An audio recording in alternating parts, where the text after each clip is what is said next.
Thank you. Good morning, everyone. Welcome to the UNIDROIT workshop on issues related to enforcement in digital assets. Thank you to all those who have connected online.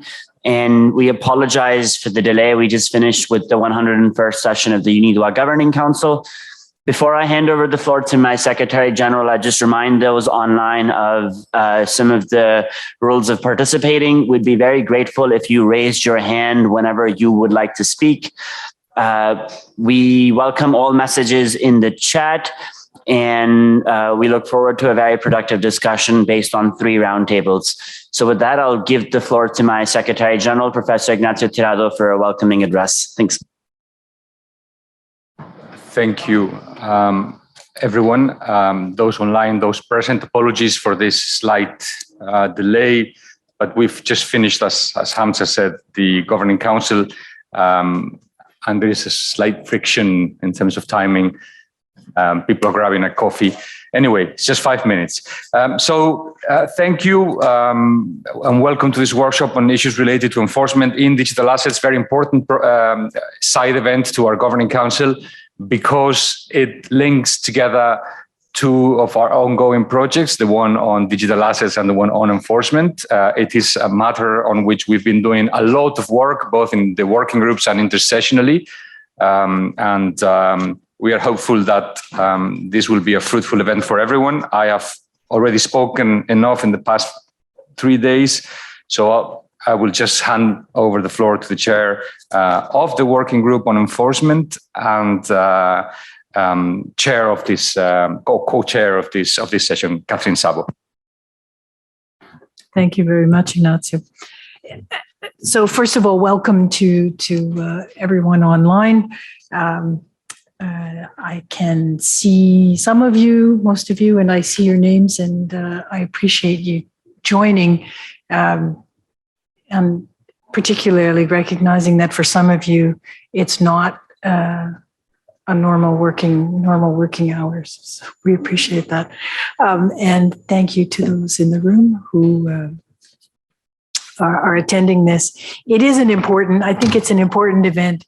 And I hope that you will hear through the day that the intersection between UNIDROIT's work in digital assets and work on enforcement, and I hope that by the end of the day, we will have come away with some enriched ideas, enriched thinking about digital assets and effective enforcement.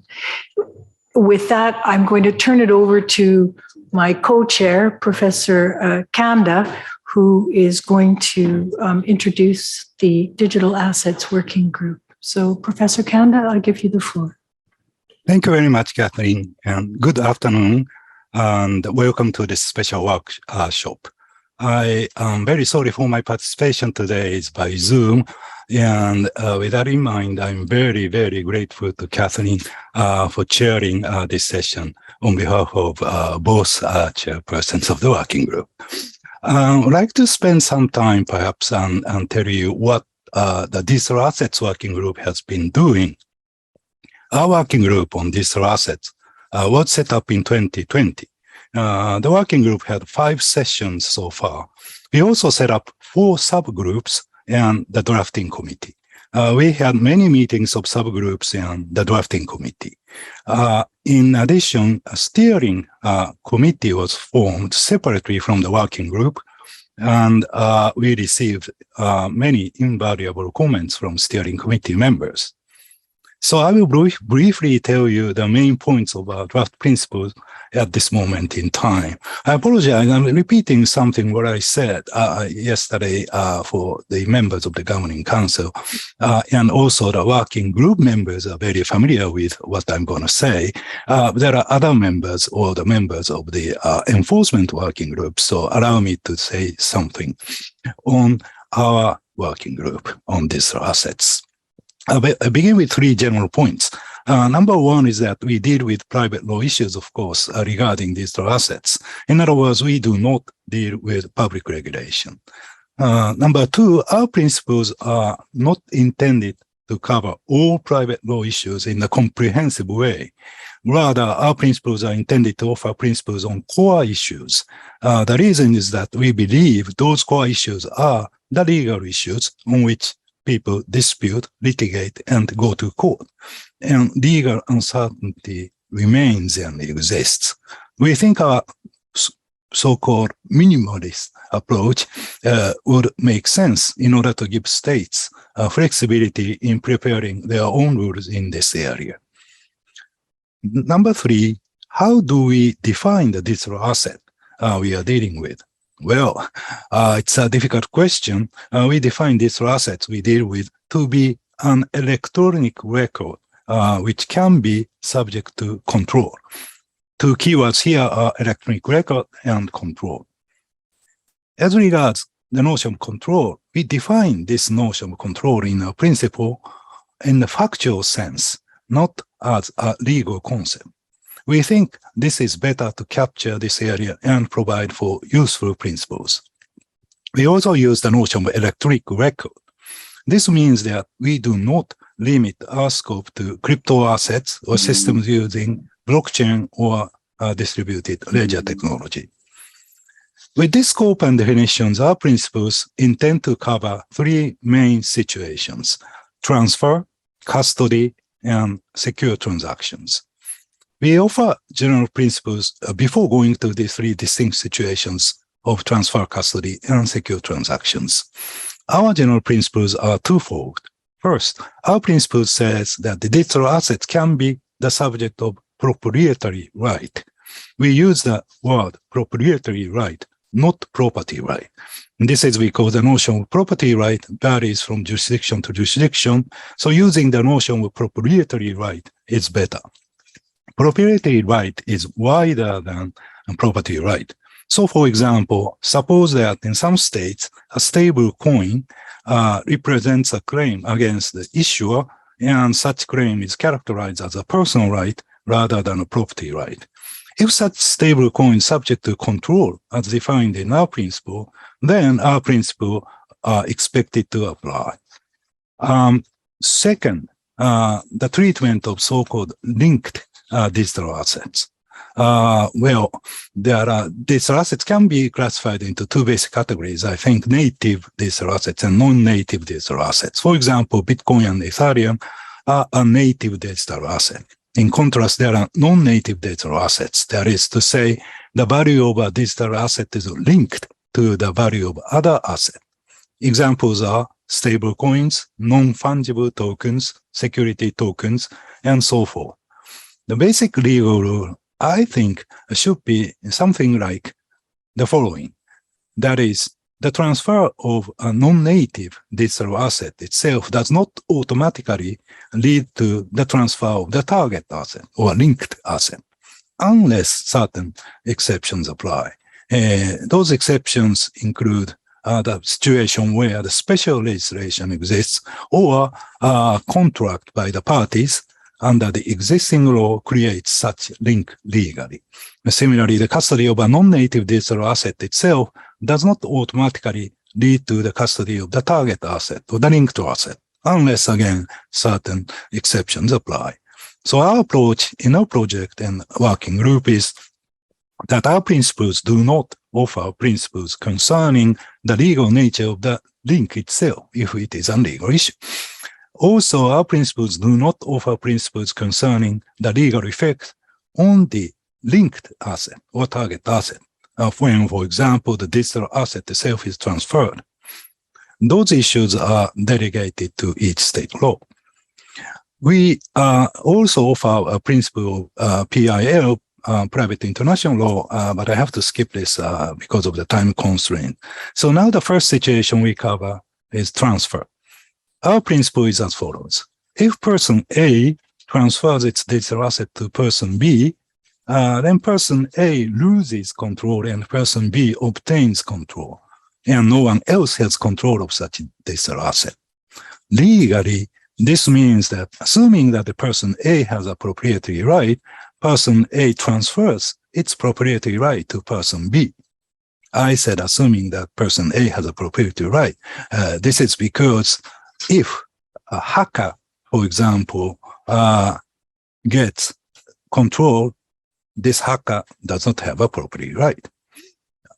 We also offer principle for the so-called innocent acquisition rule and the so-called shelter rule. Now on the second situation, custody, the basic principle we offer is as follows. If person C has a digital asset on behalf of person X, then C is a custodian and X is a client. In this situation, C has control over the digital asset, for instance, Bitcoin, and X does not have control. But if she becomes insolvent, then the digital asset does not and should not belong to C's insolvency estate. So how legally can this custody relationship be created and should be recognized? Well, the answer is a contract. And such custody relation is created by contract between C as custodian and X as a client. Now on the third and last situation we cover, which is secure transactions. The most important principle we propose is that the digital assets can be the subject of security rights, period. And we provide for principles on these three major issues. Those issues are third-party effectiveness, including the effectiveness in insolvency, second, priority, and third, enforcement. As you may expect, our principles focus on the notion of control. So generally speaking, giving control by the debtor to the creditor is sufficient for the security right to be effective against third parties, including the effectiveness and insolvency. Ranking insolvency of the debtor. Ranking between two secured creditors who obtain control of the same digital asset is to be determined according to the time when the creditor obtains control. So in this connection, perhaps I must mention that our approach is different from ELI, European Law Institute's draft principles on secure transactions regarding digital assets in March this year. I might also add, although I skipped and therefore didn't mention this before, but our approach regarding private international law is currently different from the ELI's approach in their draft principles. Now, finally, why do we cooperate with the enforcement working group? Well, the reason is obvious, I think. Our principles basically say that the proprietary rights are recognized in the digital asset as defined in the principle. Any legal right must be enforced effectively. Otherwise, recognizing property rights or proprietary rights would mean nothing. Very often, digital assets themselves are the product of new and emerging technology. At the same time, very often, when we recognize proprietary rights in digital assets, the enforcement of such legal rights is also affected by new and emerging technology. In other words, new technology brings us two things. One, new object or products for trade, and two, at the same time, new methods of enforcement. The method of enforcement changing due to this technological change. This is why we of the Digital Assets Working Group would like to cooperate with the Enforcement Working Group. I think I should stop here, and thank you very much. I'm giving the floor back to Catherine. Thank you. Thank you very much, Professor Kanda. I think that's the perfect segue into what is going to be a very short introduction, I think, into what the working group on best practices in enforcement has been doing. I think, Hideki, you really said it all. I think you summed it up very nicely at the end. But just for those who aren't already aware, this project on best practices for effective enforcement was approved as part of UNIDROIT's work plan for 2020-2022 on a proposal from the World Bank. And the working group was established at the end of 2020 with a mandate to consider the current challenges for effective enforcement in domestic laws and to look at the most suitable solutions, procedures, mechanisms, tools to overcome those challenges. So the goal of the project was to draft best practices that would be designed to improve the effectiveness of enforcement and to address issues of lengthy procedures, complexity, the cost of enforcement, and a lack of transparency, and at the same time ensuring that there's a sufficient protection for all of the parties that are involved in the enforcement process. And the mandate was also to consider the impact of modern technology on enforcement, both as an enabler of solutions and also as a source of additional challenges that would need to be addressed. The project has a very broad scope. It had a broader scope initially, I think, but the working group has worked hard to define the scope. But it's covering both secured and unsecured debt enforcement, both judicial enforcement and extrajudicial enforcement, and enforcement across a broad range of assets. Movables, immovables, tangibles, intangibles, and of course, including digital assets. And I think early on, the working group recognized that enforcement against digital assets was going to be an important issue that would really have to be considered thoroughly in the project. There were 3 subgroups that were created in the working group. One to deal with enforcement in the context of secured claims, one to deal with essentially all other kinds of claims, enforcement of unsecured claims, and then a third subgroup to deal with enforcement and technology. So digital assets, but also technological tools for enforcement. The subgroups worked intercessionally between the sessions of, particularly between the second and third sessions of the working group.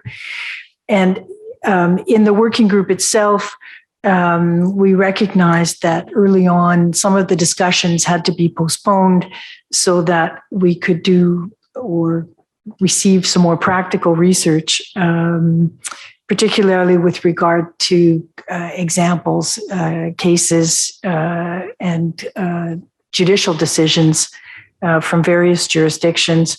We needed to collect additional input from experts. And importantly, we needed to coordinate with the working group on digital assets and private law. The enforcement working group had its 4th session in April this year, so just a few weeks ago. And we had the benefit of a discussion paper that the Secretariat had kindly prepared, which was based on the outcome of a workshop that was held in January on enforcement against digital assets, and based also on the papers that were presented at that workshop. So we had a research memo and additional sources that took us to international case law on the topic. We've also discussed typical use cases, and we've discussed the main legal issues that arise from those cases in terms of tracing, seizing, selling or transferring, otherwise disposing of digital assets, valuation issues. How do you evaluate those for the purposes of enforcement?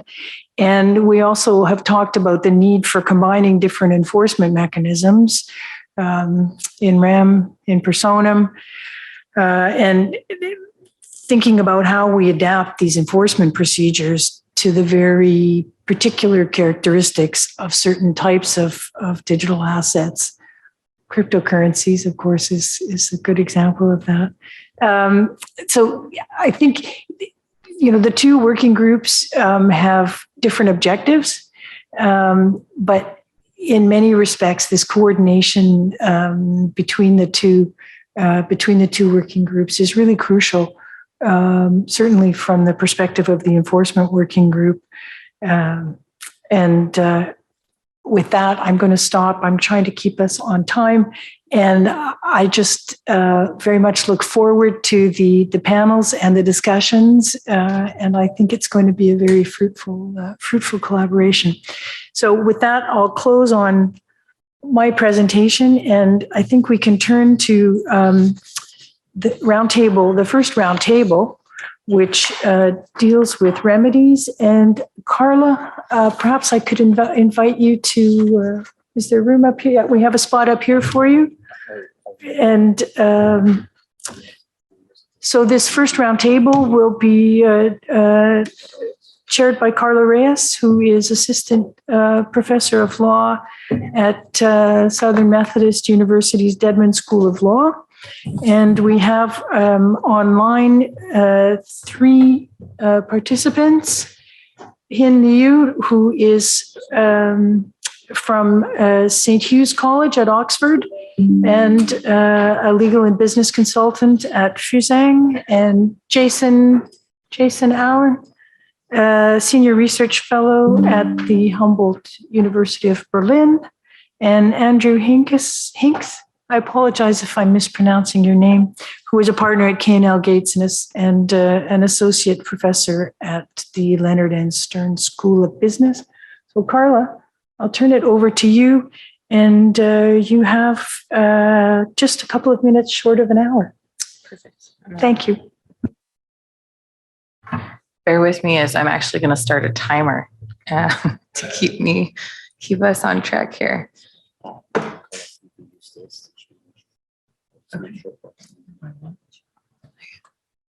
Okay, so this is the first roundtable, and from the short description of our mandate in the agenda, we are to introduce the topic, primarily thinking about offering examples, right, from the technical space of what maybe the unique or interesting issues in enforcement and digital assets would be, without particular regard to either enforcement of secured transactions, which is the second roundtable, or other remedies more broadly. So we're sort of the catch-all panel. But the way we're going to proceed, and we had provisioned for each of us to introduce ourselves, and we have nice, pretty slides for that in that regard. But since that has already been done, we'll skip that part and jump into it. So for the panel, we've got 3 broad topics to discuss, ones that we'd understood folks to have been interested in, both from workshops from both the digital asset and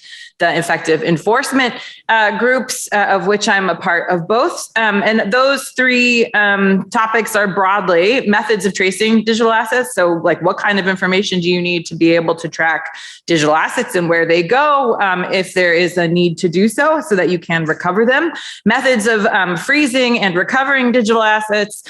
In particular, we'll look at 2 very recent cases in which that's been done successfully. And then a short discussion about automatic and algorithmic enforcement, which we have to admit was a harder topic for us to understand what people were interested in. And so we welcome questions and further discussion on that topic, perhaps in particular. At each point, one of us will start the discussion with the example, and then we'll open it amongst ourselves for a discussion about that example. And then at the very end, we're hoping to reserve around 15 minutes for just a broad discussion amongst everyone here. We really want this to be interactive, and we all teach, so please pipe up, right? We're not afraid of questions or comments. Okay, with that, and good news, guys, everybody gets a little bit longer to talk because we didn't do the intros. So with that, Drew, I'll turn it over to you to kick off the tracing of digital asset discussion, and I will move slides along, and I'll just try to guess, to read your mind through the computer when you want me to change. And if I guess wrong, just let me know. Drew, Perfect. you are. Okay, wonderful. Thanks, everyone. Thank you, Carla. Thanks for having me. Let's move on to the next slide, please. Start with a basic introduction. When we think about blockchains and digital assets that are supported on these sorts of systems, let's go back 1 slide, please.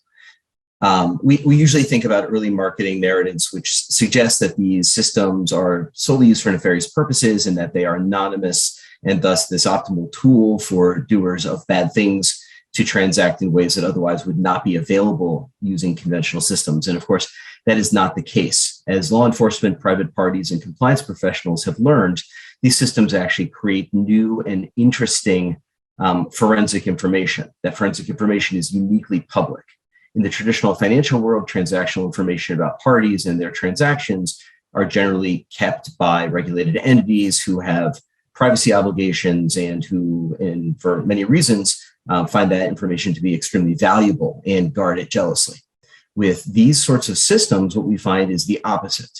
The technology is not centralized and is not controlled by any commercial actor. It is primarily conducted through a bunch of volunteers, whether they're volunteers operating a business or otherwise, but through parties that decide that they want to deploy their own technology in operating nodes that support a network.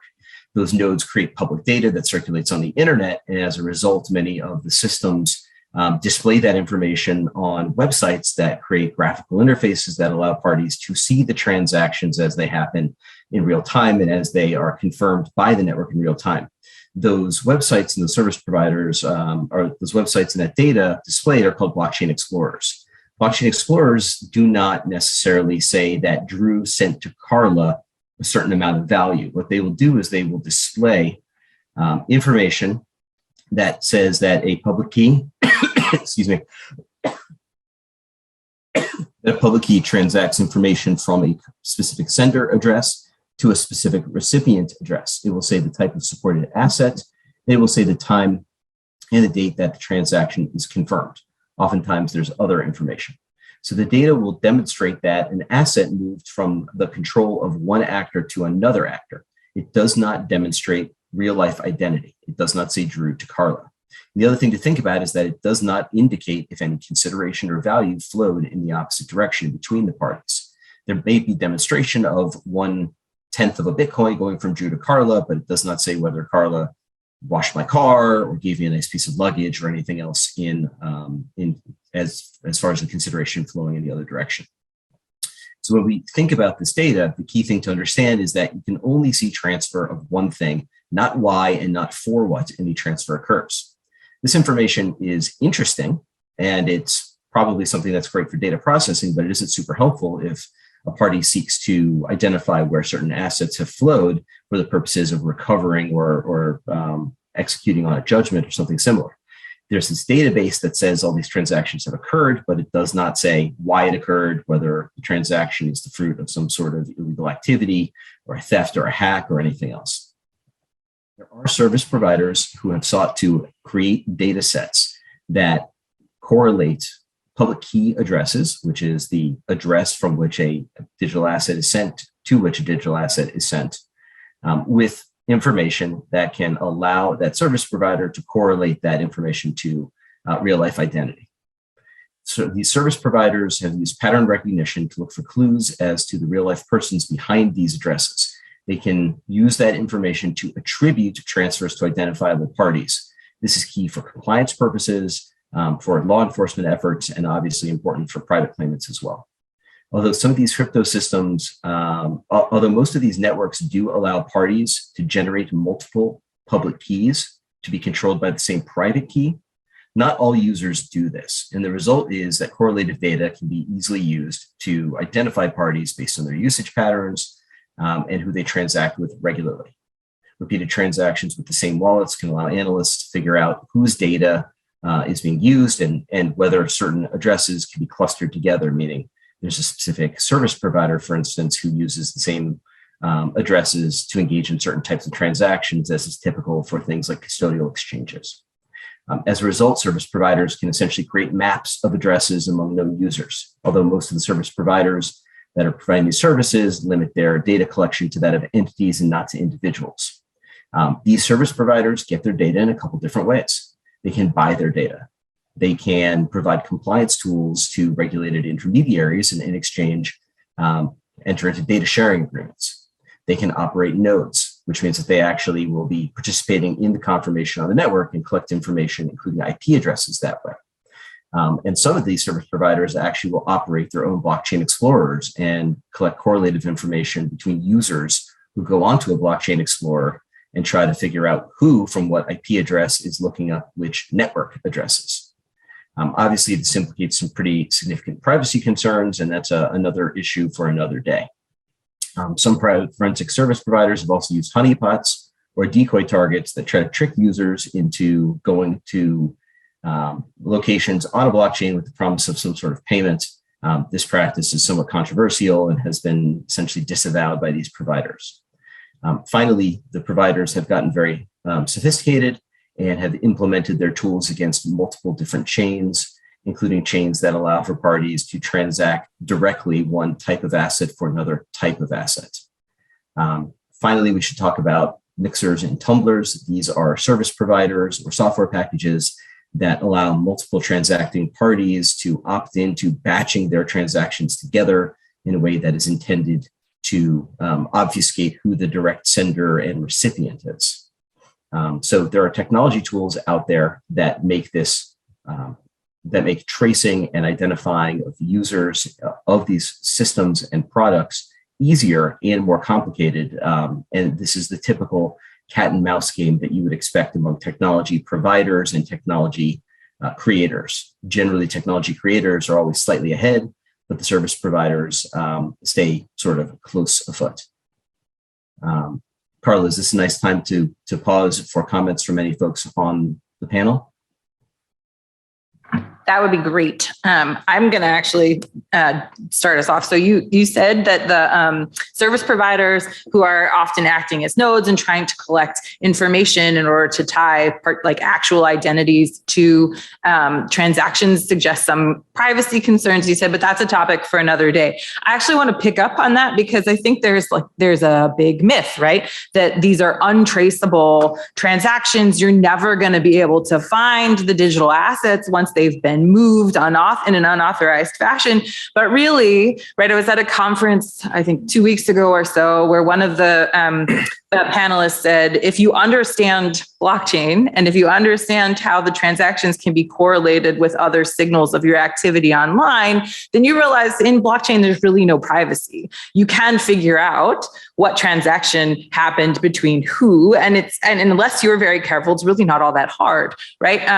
To that extent, and given your discussion of the folks providing the services, what you called forensic tools or forensic service providers, do you think it's harder or easier, right, or somewhere in the middle to trace digital assets as opposed to like regular assets that you're trying to recover on a judgment?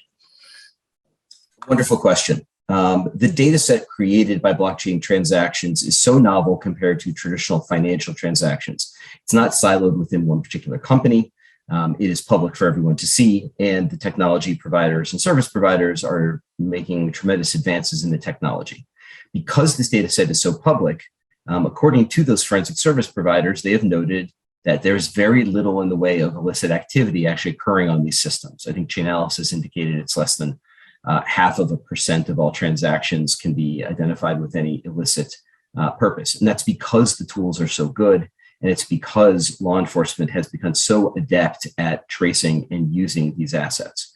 If you skip 2 slides ahead, I pulled from US government enforcement actions clips out of complaints or indictments that actually show how complex and sophisticated the tracing efforts have become. The image on the left that starts with paragraph 14 demonstrates the ability of law enforcement to find and to put together transactions to indicate something called a peel chain. The basic idea of a peel chain is that an actor intending to obfuscate the source of funds will use a coordinated effort of various intermediaries to transact value through all of them, losing small bits of value along the way in order to ultimately reach a destination. This is the sort of structuring that obviously we're familiar with in the real world, and many of our anti-money laundering and some of our criminal statutes seek to avoid and to criminalize. But these sorts of transactions and the ability in the second or on the right side of this, which shows the ability in a criminal indictment for service providers and tools to be used by the government in order to identify who is the recipient or intermediate transferees of some of these assets. It's very clear at this point that service providers and those that are being used by the government as well as private industry have become very sophisticated. The myths about these assets being used pervasively for criminal activity seem to sort of be receding as these tools become more complex and sophisticated and easy to use. Jason or Hin, do you want to comment or offer a question?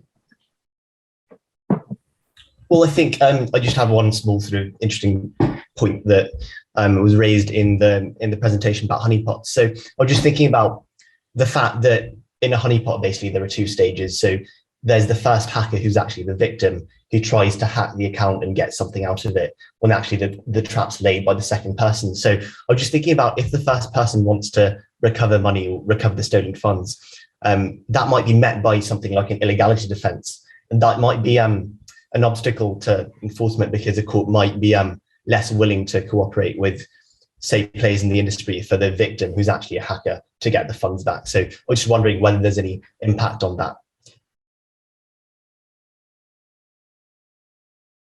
So I can respond to that very briefly, which is there are a lot of really interesting questions about this new industry and these service providers. The provision and the source of their information is one area, as Hin suggested.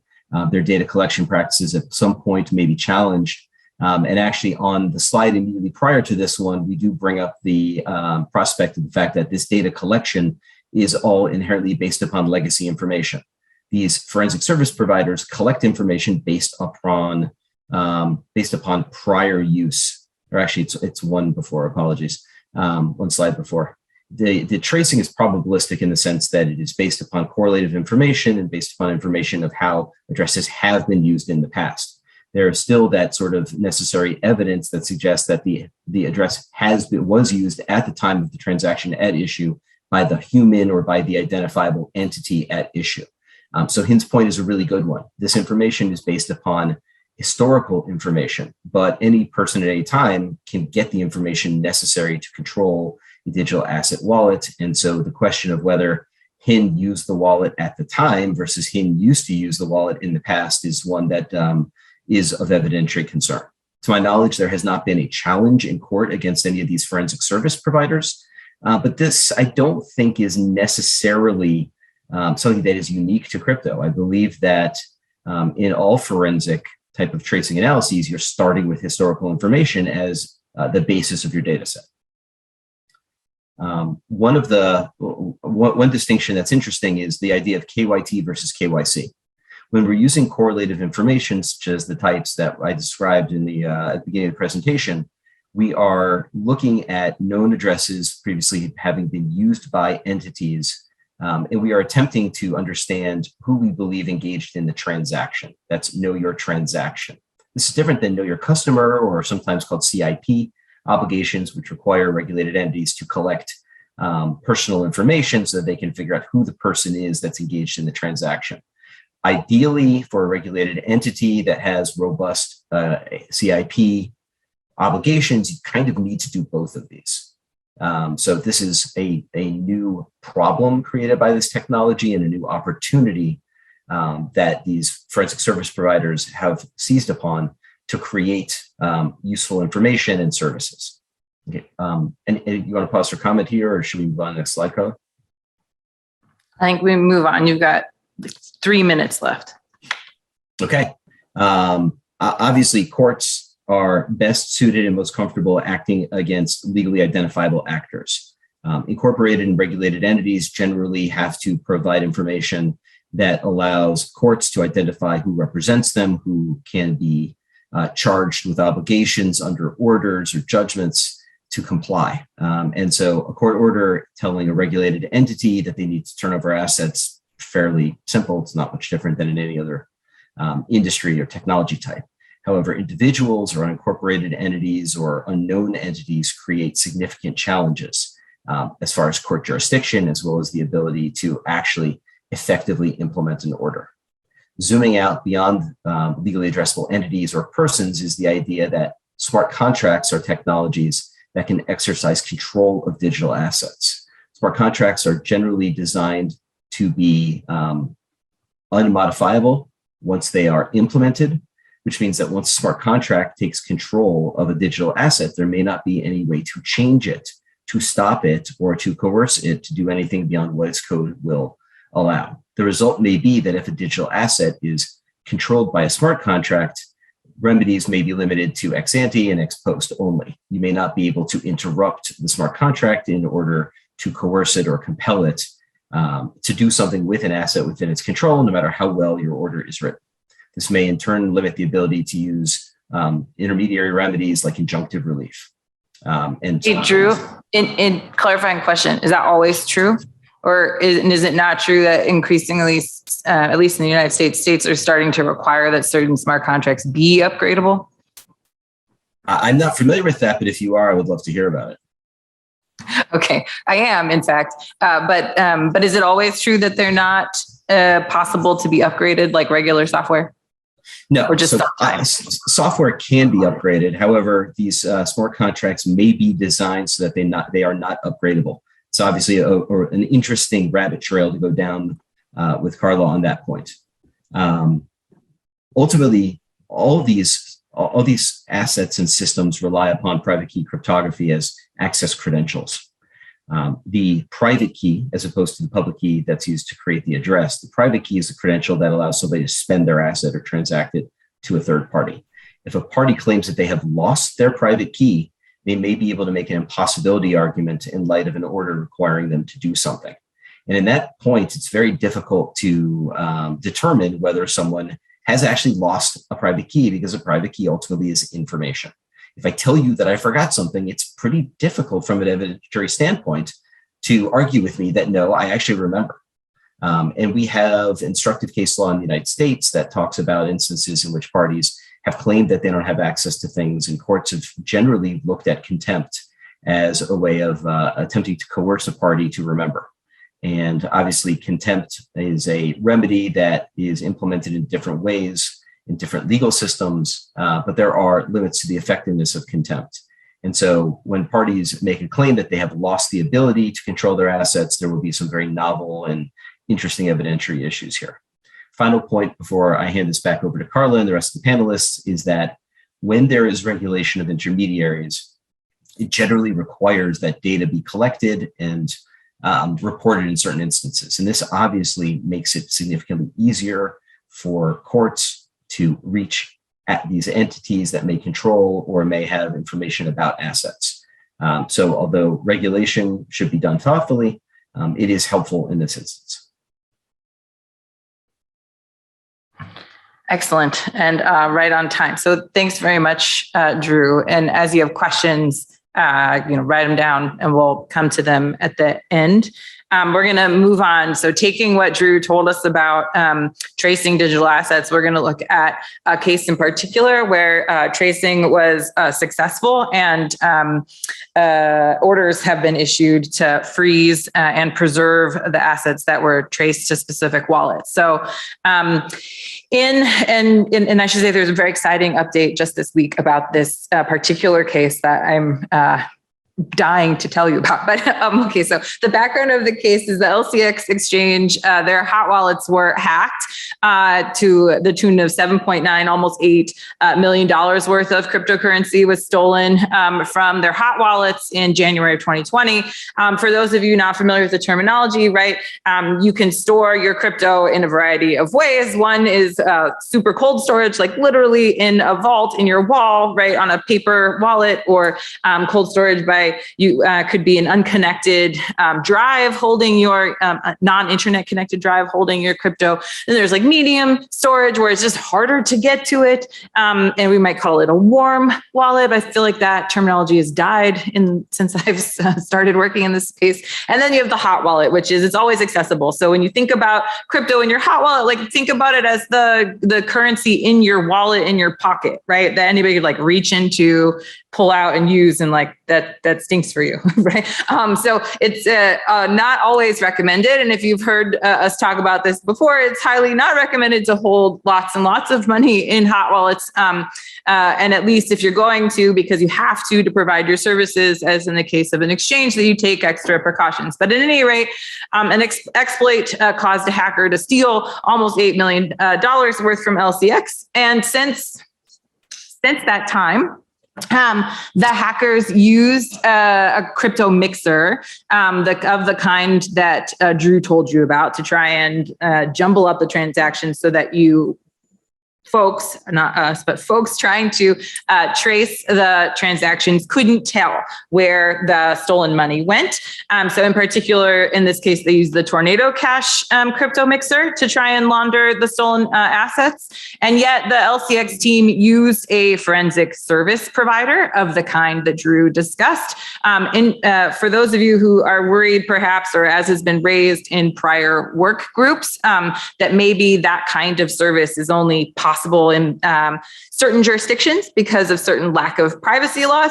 This service provider is located in Geneva, and so subject to perhaps more stringent privacy protections than in my jurisdiction.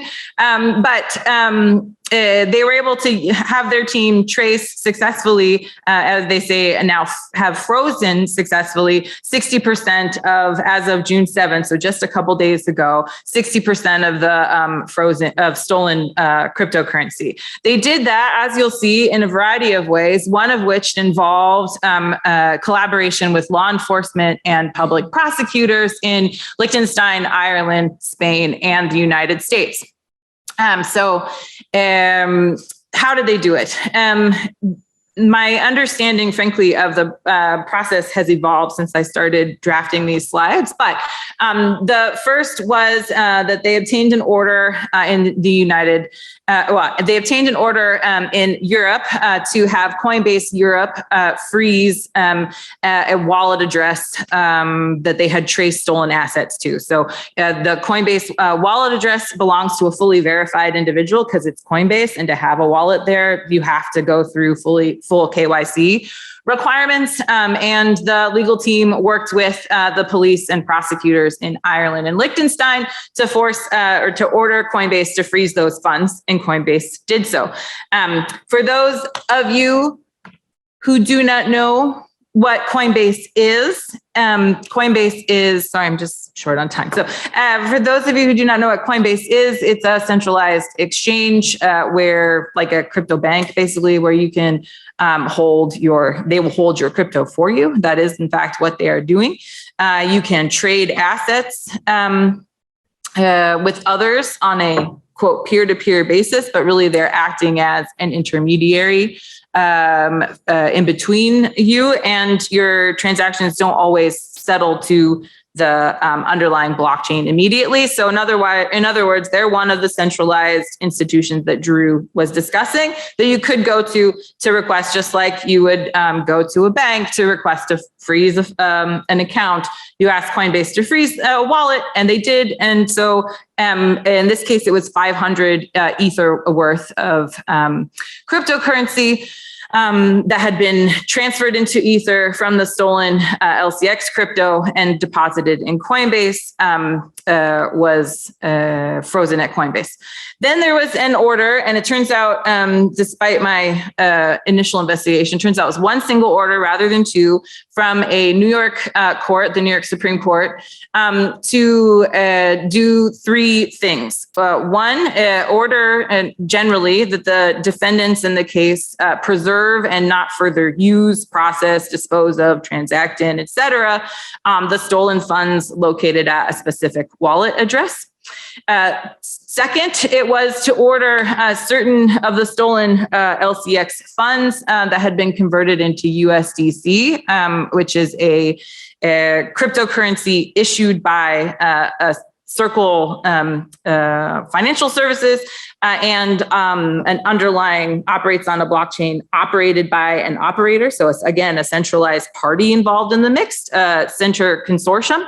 To order Center Consortium to blacklist the wallet that held the USDC that had been exchanged with the stolen funds, to the tune of essentially $1.3 million, and to hold it so it cannot be further used. And so that has been done. So at this point, 500 Ether and $1.3 million worth of USDC has been frozen. There are reports of another 1,000 Ether having been frozen in some other way, but I can't figure out the details of that at the moment. But The third and like the most exciting thing that happened in the order is that the court ordered allowed or ordered the plaintiffs to serve the defendants, who are unknown persons, because they could do was identify the wallet address, to serve them the order to show cause via NFT, non-fungible token.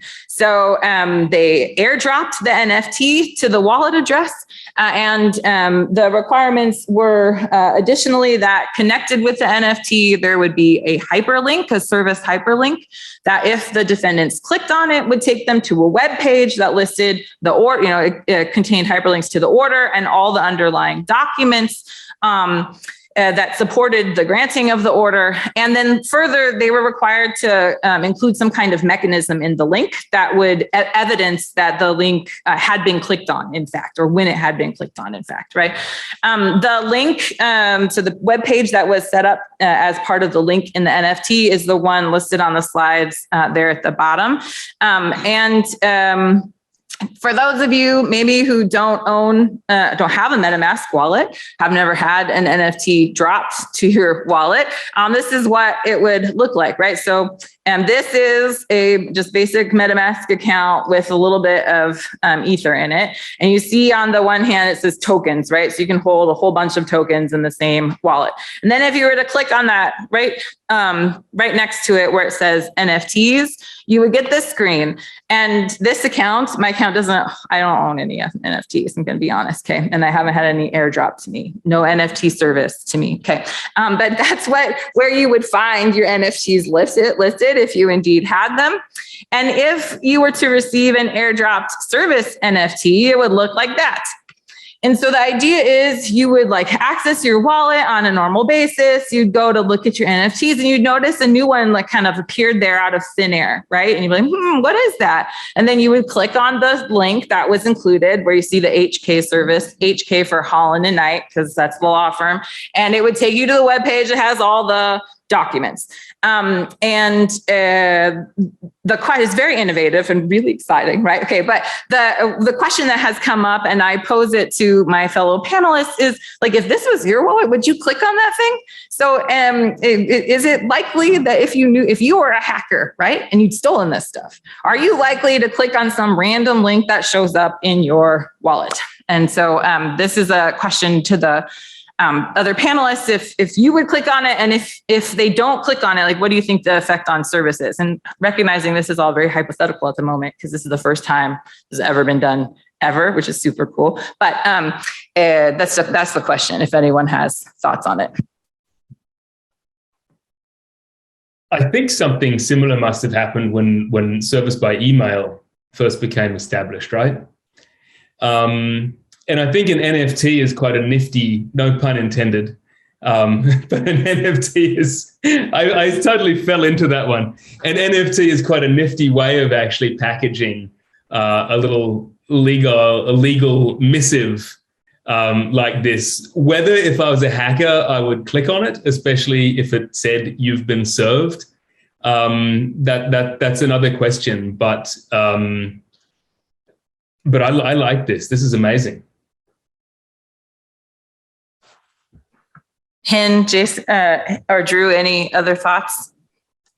Yeah, this is Drew. I think that this is incredibly interesting, and I applaud the court for its willingness to experiment.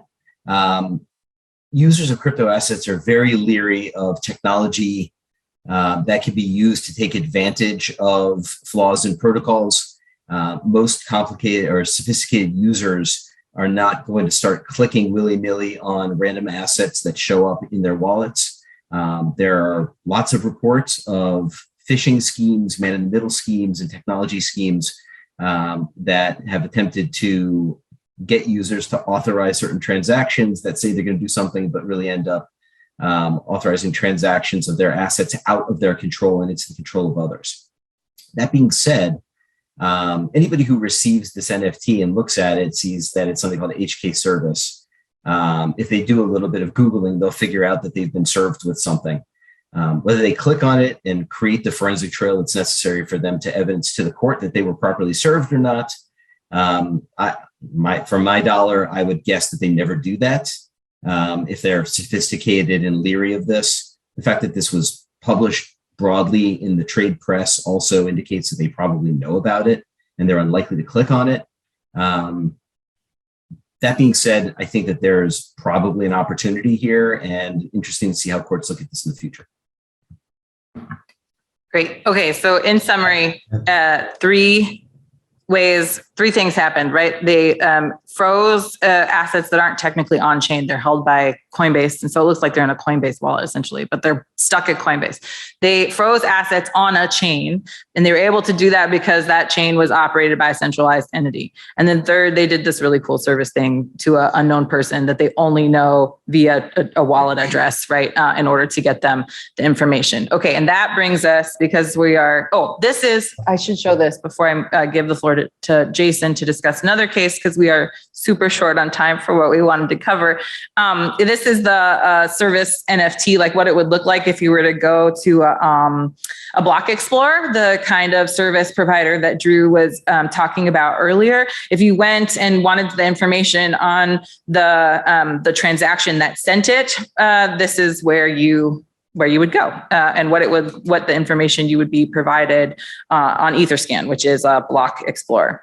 Okay, Jason, if you want to discuss the other case about recovering digital assets. Yeah, thanks so much, Carla. And to Drew and my other panelists, this is a very recent case. I think the reported judgment has just come out in the last day or two. It's from England and Wales, from the Commercial Court of the High Court of England and Wales. It's important not to put too much stock on this for a couple of reasons. One, this is it's an interim order that was heard on the ex parte, so it was not the defendant was not represented. It's not exactly doctrinally heavyweight for that reason. And also a little trigger warning, I am going to use the P word quite a lot, property, just because in English law, property plays a role at various levels, both in the substantive claim and also in the procedural law.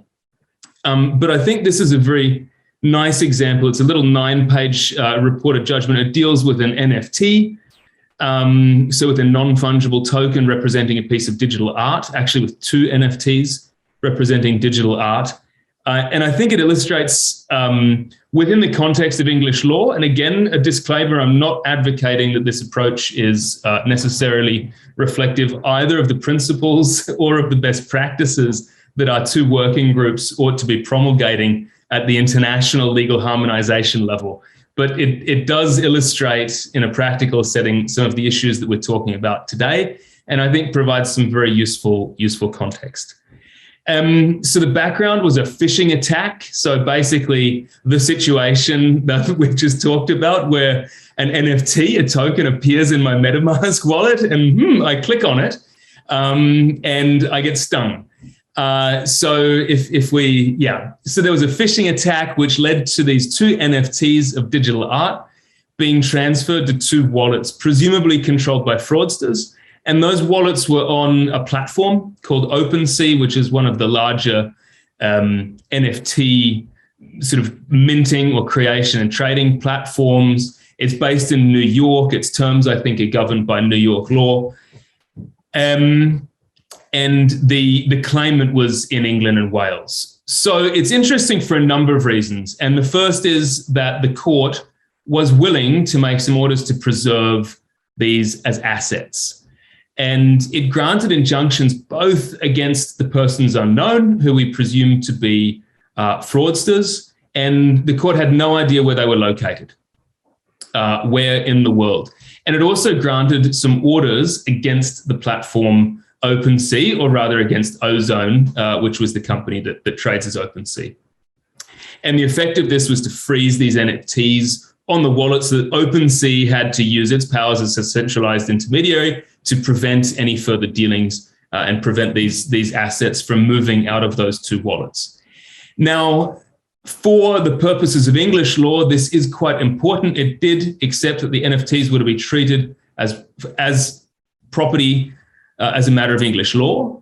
it said, really, we're holding off for another day what kind of property, and we need to have a test case or sort of a substantive case. Most of the decisions in this context in England and around the Commonwealth jurisdictions, at least, have been interlocutory, often ex parte, unopposed sort of proceedings. And a lot of what we're relying on at the moment is sort of obiter rather than a binding sort of a precedent. But the court did accept that NFTs were property of some sort. And quite interestingly as well, the court accepted that these NFTs as non-fungible, unique assets representing a unique piece of digital art. The NFT is an object of property rights distinct from whatever digital art it represents. So the NFT is not the reference asset. It's not the underlying, copyright or commercialization rights in the images. But because it refers to that unique digital image, the NFT itself is a unique piece of property. And again, in the context of English law, this opens up a number of avenues in terms of remedies that we can seek over the asset itself. And in particular, I can get that asset back rather than just having damages. It means that damages are not adequate to make the defrauded complainant whole. And the court also held, and this was important as the substantive claim or cause of action, which then has procedural consequences in terms of which sort of orders for the disclosure of information, for example, are available. The court said that as per the usual rule with property of which somebody's been defrauded, there's a constructive trust over these NFTs. And so the claimant could claim, what we'd call beneficial ownership in them. If we could move to the next slide, please. So the next interesting feature of this case is the comments made by the judge on the location of the NFT. And again, this is just an illustration of how one legal system, I think this case is interesting to show how we can naturalize. These assets do present a lot of novel difficulties and they have novel features, and they are going to confound a lot of legal doctrines. And this private international law has been quite a point of discussion in the digital assets working group, for sure. This English judge said, look, it's really difficult to locate the NFT as such. The NFT as such, he characterized as a stream of electrons where the servers relevant to the account are maintained. But he drew on what I think has to be characterized as an emerging trend in the English cases so far to treat, we've got probably about 4 cases here. So it's an emerging trend. It's not an established trend. But we'll treat crypto assets, that's another pun, we'll treat crypto assets as located at the place where the owner of them is domiciled. So again, domicile is not a concept which is a feature of every legal system, but saying that the location, the lex situs of the asset follows the location of its holder or owner is an interesting approach. Then there were a few paragraphs on service out of the jurisdiction. And again, here in English law, this depends on a number of gateways, in which gateway you choose determines what forms of service are acceptable. And the strongest cause of action in this case, the judge said, was this claim based on constructive trust. And this activates a gateway to service out of the jurisdiction. And again, we'll treat the assets as if they were in England because the claimant is there domiciled. Some ancillary orders were made to assist in the tracing of the assets as well. And again, these were triggered in English law by the recognition of proprietary rights rather than just in personam rights for a so-called banker's trust order. And this is an order made against a party, prototypically a bank, now also NFT platforms for the disclosure of documents. And in particular, this type of order called a banker's trust order was available with a proprietary claim, whereas only a Norwich Pharmacal order would have been available if there had been no proprietary claim. And we don't need to go into those details. But there were further implications here for the availability of service out of the jurisdiction. So again, we see this characterization of a proprietary or a non-proprietary interest and of the substantive cause of action, really having all of these knock-on effects in procedural law as well. But in this case, the order was made against the platform, against OpenSea to reveal the names, addresses, emails, all in real life of the holders of the two wallets, and if available, about to reveal the identity of the ultimate beneficial owners of those wallets too. Again, this case, I think, nicely illustrates some of the points of linkage between these two projects. It illustrates some of the importance, at least for certain legal systems, of the characterization of digital assets as legal objects. And it illustrates well that, at least in cases where we have a centralized party or some sort of centralized intermediary where we have a responsible person, we are not completely without options. Those tracing methodologies that Drew set out can help us to sort of identify the wrongdoers involved, but we have a counterparty. In more decentralized situations, there may be more serious forensic and practical problems. And there may also be some serious conceptual problems too, where the value changes form too many times, or where it comes into the hands of an innocent party, or so on and so forth. So thank you. I hand over now to you, Carla. And I'm going to immediately hand it to Hin in the interest of time, rather than discussing amongst us the two cases. Hin, if you would like to, and suddenly it doesn't work, my thing. Technical difficulty. No, I can't advance the slides, sorry. Try now. There it is. Okay, there you go. Okay, cool. So yeah, thanks, Jason. Thanks, Carla. The example I'll be discussing is MakerDAO. So this is a project consisting of smart contracts built on the Ethereum blockchain. And this is arguably the first major DeFi project, and it's actually a borrowing protocol. And for this, there are two tokens that you get. There's the DAI stablecoin and the MKR governance token. And this is part of an ecosystem where there's algorithmic enforcement of the relevant transactions. So, sorry. Would it be possible to move a little closer to your microphone? We're having a bit of distortion with your voice. Yeah, sorry about the college Wi-Fi. I don't think it's the best. Is this better? Yeah, just a little bit better, yeah. Sure. So what happens in this borrowing protocol is that people who want to loan would firstly lock up Ether, so they send it to an address. And then in exchange for that, they get the DAI stablecoin, which is minted for them. And no KYC is needed for that. So with this DAI stablecoin, it has a soft peg to the US dollar, and holders of DAI can withdraw up to 2/3 of the value locked up in Ether. So in more technical terms, this is a collateralization ratio of 150%. So essentially, you're locking up more Ether than you can withdraw in DAI because of Ether's fluctuating value. And so what happens is that if the collateralization ratio drops below 150%, the ETH holdings get liquidated with a 13% penalty fee and interest. And these are all calibrated by the automatic algorithmic enforcement mechanisms, plus governance tokens, so the governance token MKR. Which brings me to the interest rate involved in DAI loans.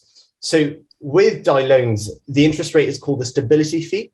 And with these automatic loans, the fee is determined by the holders of the governance token. So the second token I mentioned, MKR, who they vote for the fee. And there's an incentive for MKR and DAI holders to keep DAI pegged at $1.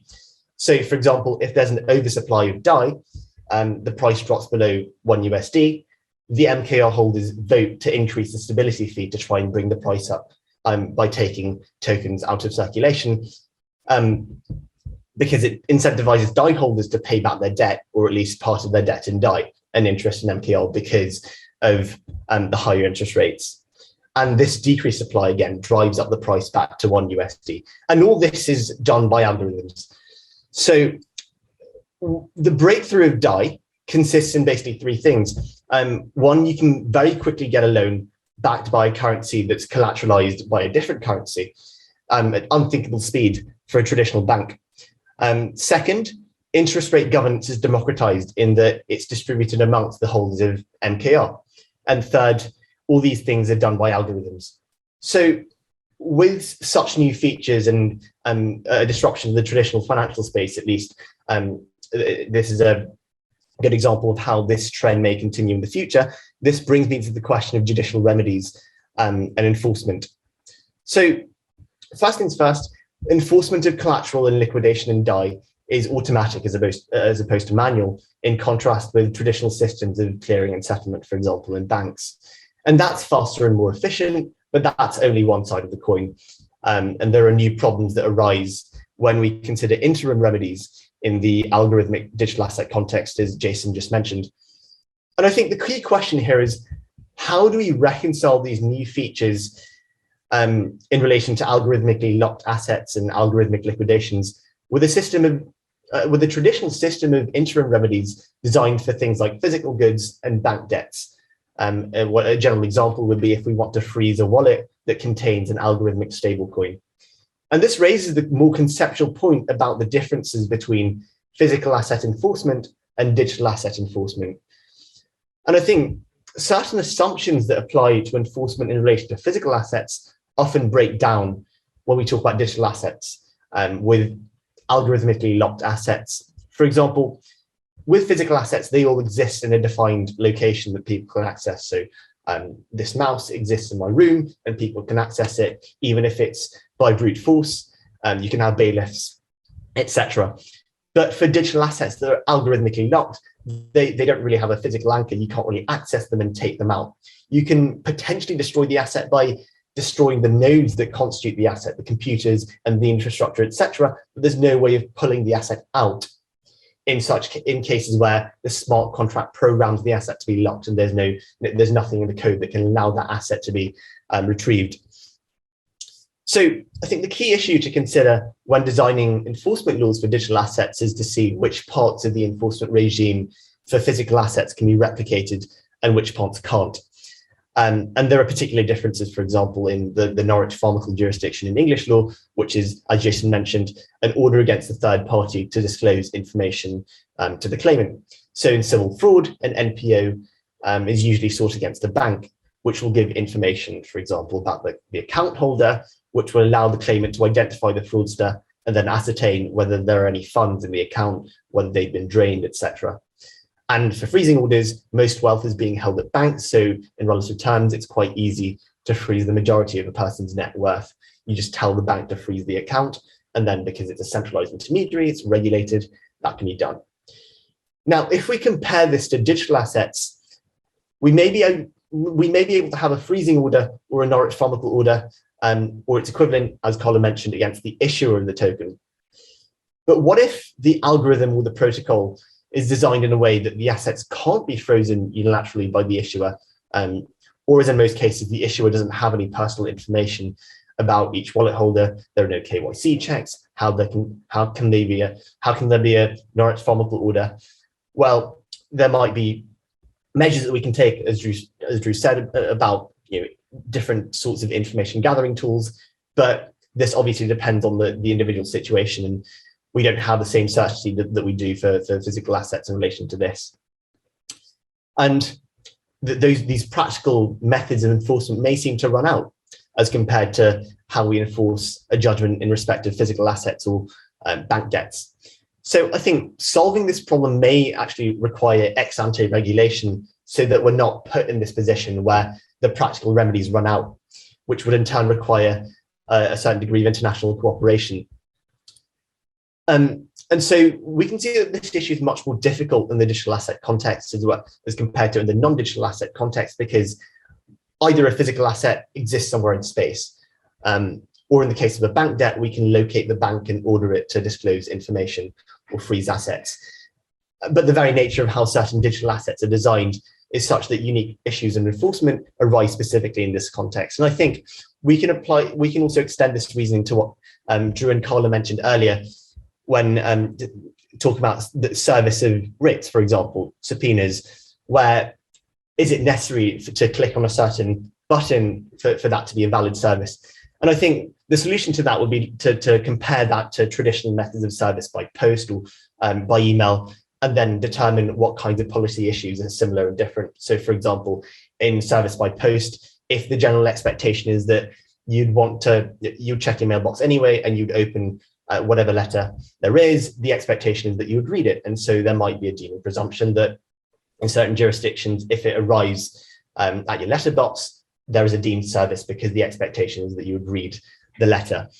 Whereas in the NFT service type context, it might be different because any unknown or some link that's deviant from the norm, seeing something in your MetaMask wallet that you wouldn't see, that's not normal. It's not a place for random assets to come in apart from maybe airdrops. And the expectation might be that you shouldn't be looking at those assets and clicking on links and that might be a potential policy consideration that might swing the balance in favor of some other rule as compared to physical assets. So I'll probably stop here. Thanks, Tin.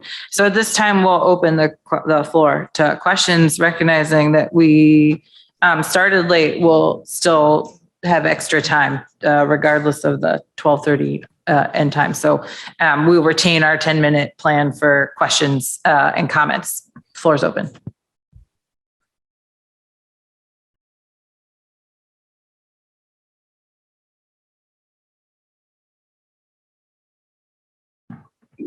Yes, thank you, Chairman. Yes, it was, first of all, it's very interesting, really interesting points you've mentioned, and also analyzing practical cases. And I'm working also with some of those projects which relates to blockchain and decentralized finance. And of course, on daily basis, sometimes we see these like legal challenges and some kind of disputes between the customers and like centralized exchanges. But most of the time, of course, there are a lot of these disputes, but they try to settle in using arbitration. And that's why maybe we are also a little bit lack of information. What are the other challenges and discoveries already established? But I'm really like the idea that orders can be airdropped as NFTs. This is something really novelty and it's interesting. And of course, it's already good that we can tokenize real estate and land deed we can receive as an NFT. It's already like a normal approach in the market. But what relates to all the enforcement documents, I think this should be something that it worth to evaluate and see how to regulate it. What relates to traceability of the transactions and everything, of course, from one point of view, I have to agree also being in this industry that it's more transparent, everything what happens on blockchains, because every transaction leaves this digital footprint. And if you really use appropriate service providers like transactions to trace transactions and screen transactions, you can see every tinted digital asset going either through the mixers or whatever. So it is really traceable. And this makes also for the enforcement institutions in order to be on this ecosystem. It's a time when these government institutions also, they should have wallets themselves in order to be able to enter this parallel world and to see what's happening on those blockchains, And I think another is whatever we are talking and solutions we might have, it's still we come to the first point that it has to be regulated market. So if we talk about 400 actively operating crypto exchanges, only 3.7% of them are really compliant with the regulations, so they are licensed. All the rest of these, like everyday used exchanges, are working like somehow in the jurisdictions where they are not regulated. And only from these regulated exchanges, around 20% are those who are completely compliant with AML and KYC requirements. And this already, so it was mentioned. Once we go like to Coinbase, Binance, or Hobby, or Kraken, really fully regulated exchanges, centralized exchanges, then there's a very strict KYC procedures you have to go through, and then it's a traceable, and then it's also we can enforce every kind of orders. But the question how to push these other 70% and more percent to be regulated, I think this is also like a challenge. Thank you. Thank you for those comments. Sir Roy Good. Thank you very much. May I say there are all sorts of bodies in different countries that have been looking at this question of digital assets. It seems to me that the UNIDROIT approach is of the highest possible quality. I think it's been extraordinarily impressive. So I congratulate all those involved. Now, I have a question, if I may, and it concerns the description of the program of remedies. And it says, these remedies could be built into the assets and or smart contracts, or could be allowed to be easily exercisable.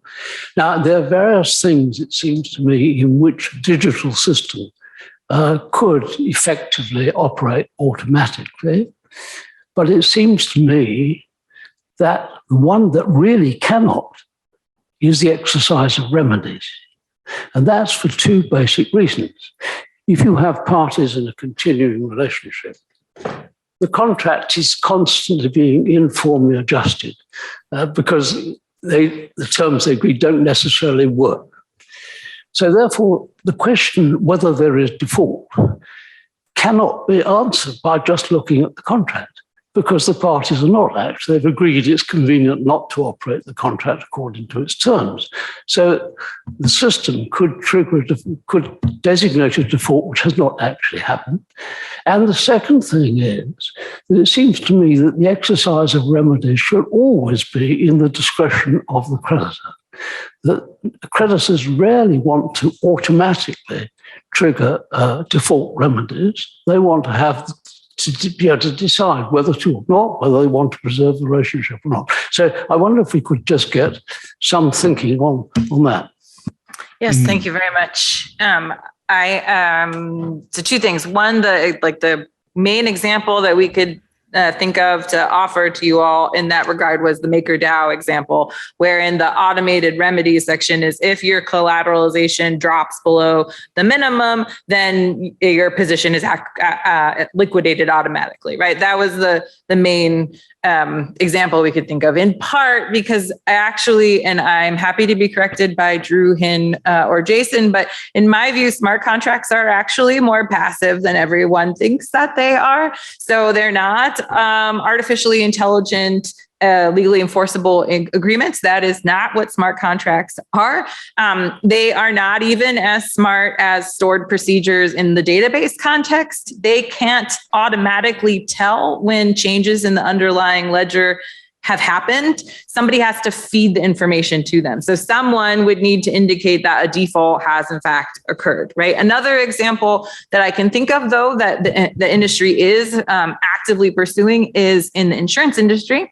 Travel insurance, for example. It actually, my understanding from large insurance providers in the United States, is actually cost them more money to go through the investigation of whether they should pay out the travel insurance and then go through all the customer service hassles afterwards. If they don't, then it would just pay it out because it's not a lot of money. And so they were thinking they could automatically obtain the weather data, right, required to see whether the plane was delayed or canceled due to weather, which is the requirement under the contract to make the payment. And if they could get that data, they just pay the money because that's cheaper for them than doing the whole investigation of whether a default has occurred. So when someone wanted to forego the decision because it's easier, or business decision, then they could program it to do so using an algorithm. But otherwise, certainly you have to trigger it.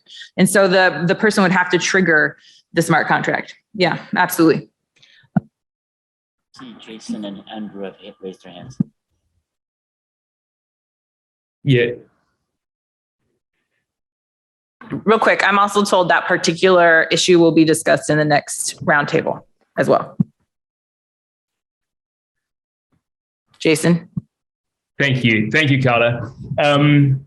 I think that's a wonderful question. And I think, maybe all of us in thinking in terms of principles and best practices should remember, we're at Horizon 1 now, but there's Horizon 2, Horizon 3, and we're designing principles now, in my opinion, and this is my opinion, but we're designing these principles and these best practices now around the first and the second generation of these things. The design principles embedded in, for example, smart contracts, as these transactional sort of programs, if you will, are not necessarily the best design principles. And I think where we should be looking to go, and what we should be trying to encourage with the norms that we promulgate here, is actually smarter and more responsible design.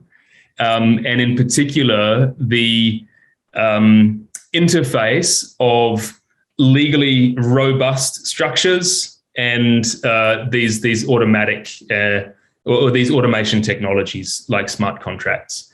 And we should be looking to encourage functionalities that allow something to stop, that allow parties to assess, to use Sir Roy's example, do I place more value here on the continuing contractual relationship or on this automated response to breach that I thought of, or I maybe accepted as boilerplate 6 months ago or 2 years ago. I think that really, that Sir Roy's questions strikes to the heart of the broader project. And we should keep that broader question in mind. Thanks. The representative from UNCITRAL. Thank you very much, and especially for this excellent presentation that actually throw a light into what is a very ambitious, also very important project. I'd like to pick up on what Professor Sir Roy has just said, but also on what Ms. Broke has said before.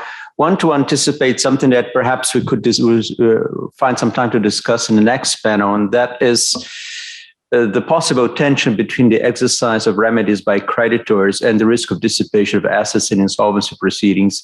This is something that we're very much concerned with in our project on asset tracing, recovery, and insolvency at UNCITRAL. And that also has one point of connection to something that Baiba said, that I find very interesting.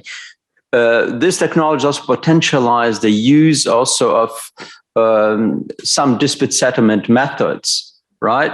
And would even, in theory, allow an arbitration or a mediation system to get the assets to the creditor in those arbitration proceedings, that perhaps even enforce a freezing order or immediately obtain the settlement. Now, the point is that it has to be a public policy valve and also some recognition to the fact that in the real world, this is not possible for an arbitration court that have no power to issue provisional and enforce provisional measures, and they have no power to enforce their own award, that have to be done by court. Of course, under the New York Convention, the possibility to set aside an award is very much limited, but still we have to recognize that we cannot create for a purely digital environment, I wouldn't call it a monster, but I would say a mechanism that completely ignores that for the paper-based work, we have a mechanism that puts a lot of this under court supervision. And perhaps also, I don't know if it's now or at a later point, but this is something that we have to give some thought to in this context. Thank you. Anyone else? Anyone online? I think, Drew, you had your hand up for a minute and then it's gone. Briefly, because then we got to cut. Reserve on the comment. Thank you. That concludes the first roundtable. Thank you for your time. I want to thank the panelists on that roundtable. I think we have a lot of ideas. a lot of things to think about, including some of the things I was thinking about. But when is an IP address? When are courts? Is there going to be greater movement to courts accepting just an IP address, for example, for service when you can't identify an individual? And then in terms of service, moving to electronic forms of service. Obviously, many jurisdictions are already doing that, but not necessarily for originating process. And if you can't identify the individual. So I think we have a lot to talk about. For those in the room, we have lunch provided upstairs. And for those of you online, I'm sorry, but whether it's lunch or breakfast or just more coffee, you're on your own.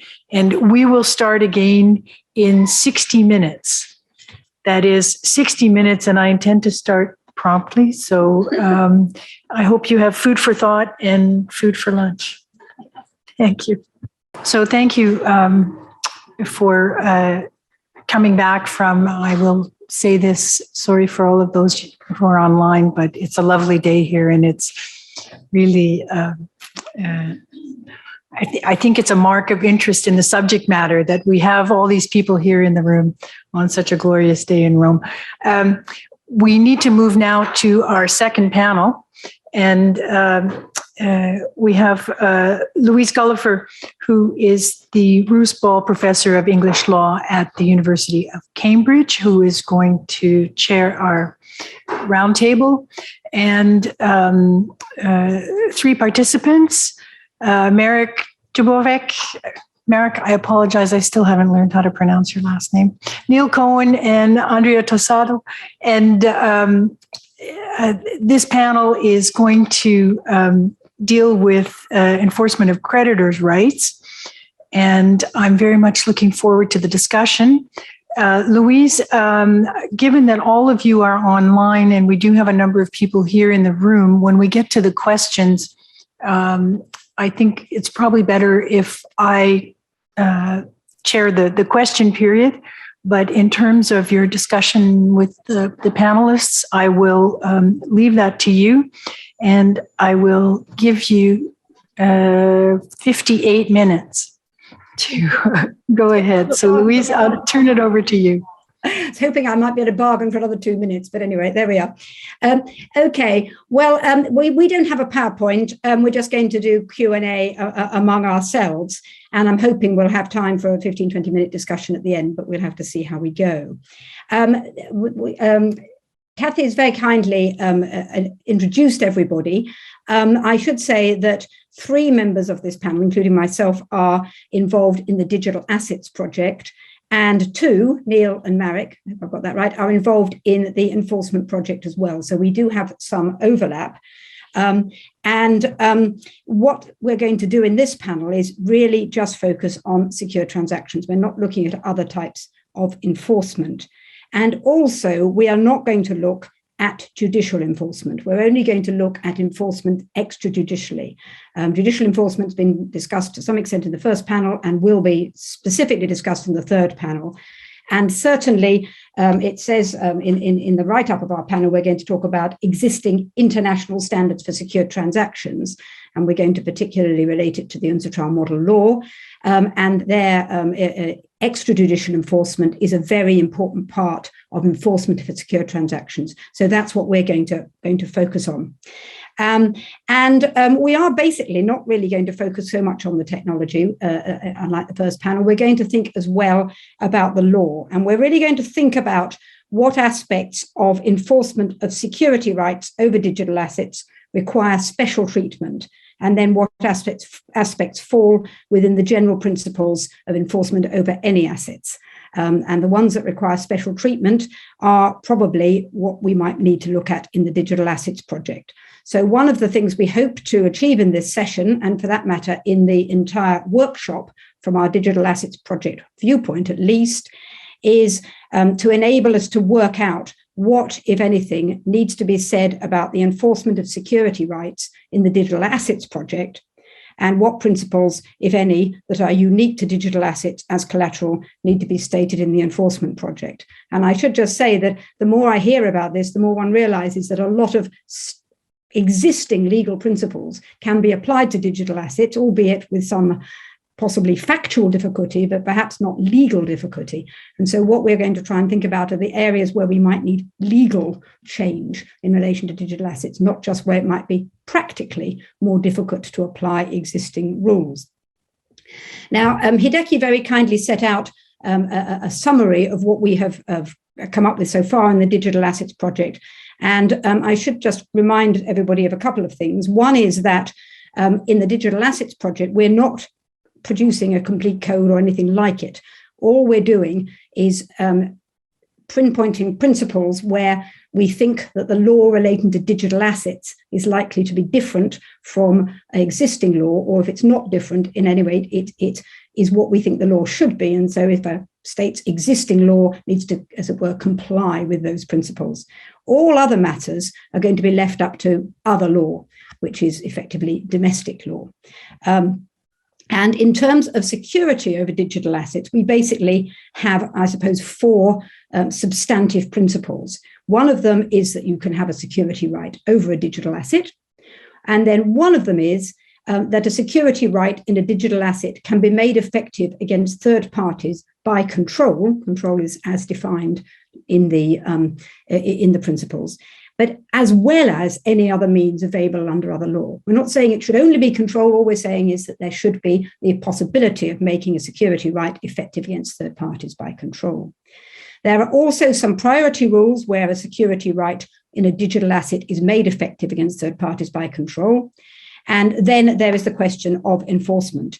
And we, as I say, we need to think what needs to go in there that isn't dealt with generally by the enforcement project. And I should say that on the enforcement side, the Digital Assets Project has basically put any substantive discussion on hold until after this workshop. So we have very high hopes of this workshop enabling us to decide what to do about that in the future. Having talked to my panelists, we have three main points for discussion. One of them is the interrelationship between making a security right in a digital asset enforceable against third parties by control and enforcement, or by other means and enforcement. The second point is what a secured creditor needs to do once they actually do get control of the digital asset, that is the collateral. So we're thinking of issues relating to liquidation. And then the third point, which we've already touched on in the first session, is any question of automatic enforcement. So first, I'm going to ask Neil to just outline the salient points of the model law of secured transactions relating to enforcement, that in the basis that exemplifies international standards, just so that we can have them in mind in the course of our discussion. Thank you, Neil. Thank you, Louise, and good morning and good afternoon to everybody. You mentioned in your introduction that 3 of the 4 members of this panel are part of the Digital Assets Project. I'm the 4th, so I'm the ambassador from the enforcement project. As everyone at this workshop knows, the scope of the enforcement project is quite a bit broader than just enforcement of security interests, and it's quite a bit broader than enforcement with respect to digital assets. But an important part of what we're doing in that project relates to the issues that we're talking about now. Right from the beginning of the enforcement project, the initial decision was made both for reasons of comity with respect to sister organizations, stability of recommendations in the legal system, and because of the existence of current best practice standards promulgated by UNCITRAL in the model law and secured transactions, we would be guided very heavily, very strongly by the provisions on enforcement in the model law and secured transactions. And indeed, we would follow them unless there was an exceedingly persuasive justification to differ in this context. In that regard, though, it's important to recall that the model law of secured transactions has an enforcement regime as part of an overall comprehensive reform of the substantive body of secured transactions law. While in the best practices and enforcement project, the goal is to provide principles for enforcement of security interests that work independently of the substantive rules governing secured transactions in the legal system. The second point to be aware of is that we can be a bit more streamlined, since the enforcement rules in the model law and secured transactions deal with a wide variety of scenarios, both tangible and intangible movable assets and the like. We can be much more streamlined, both in vocabulary and in substance, because there are issues that we might not have to deal with respect to digital assets, for example, because they are not tangible. With that introduction in the background, the things to be aware of in the model law of secured transactions are primarily in Chapter 7 of the model law, which begins with Article 72 of the model law, but complemented by two extremely important provisions at the beginning of the model law, and those are Articles 3 and 4. Article 3 provides a general rule of party autonomy, parties being able to adjust the situation to what appears to be best to them, but with important limits on party autonomy. And one of the limits relates to a limit in Chapter 7 about a general prohibition on debtors being able to waive pre-default the protections given to them in the default and enforcement chapter. The second introductory point that we have to be aware of is Article 4, which requires that all parties, including secured creditors, exercise their rights in good faith and in a commercially reasonable manner. And that second phrase is extremely important because in the context of enforcing a security interest or a security right in a digital asset, because that is inherently intangible, issues about getting possession, physical possession, are not relevant. As a result, the most important provisions in the enforcement chapter have to do with the right of the secured creditor to dispose of an encumbered asset. And those are in Article 78 of the model law, most particularly paragraph 2 of Article 78 gives the secured creditor the right to choose the method, manner, time, place, and other aspects of the sale or other disposition, subject again to that commercially reasonable point.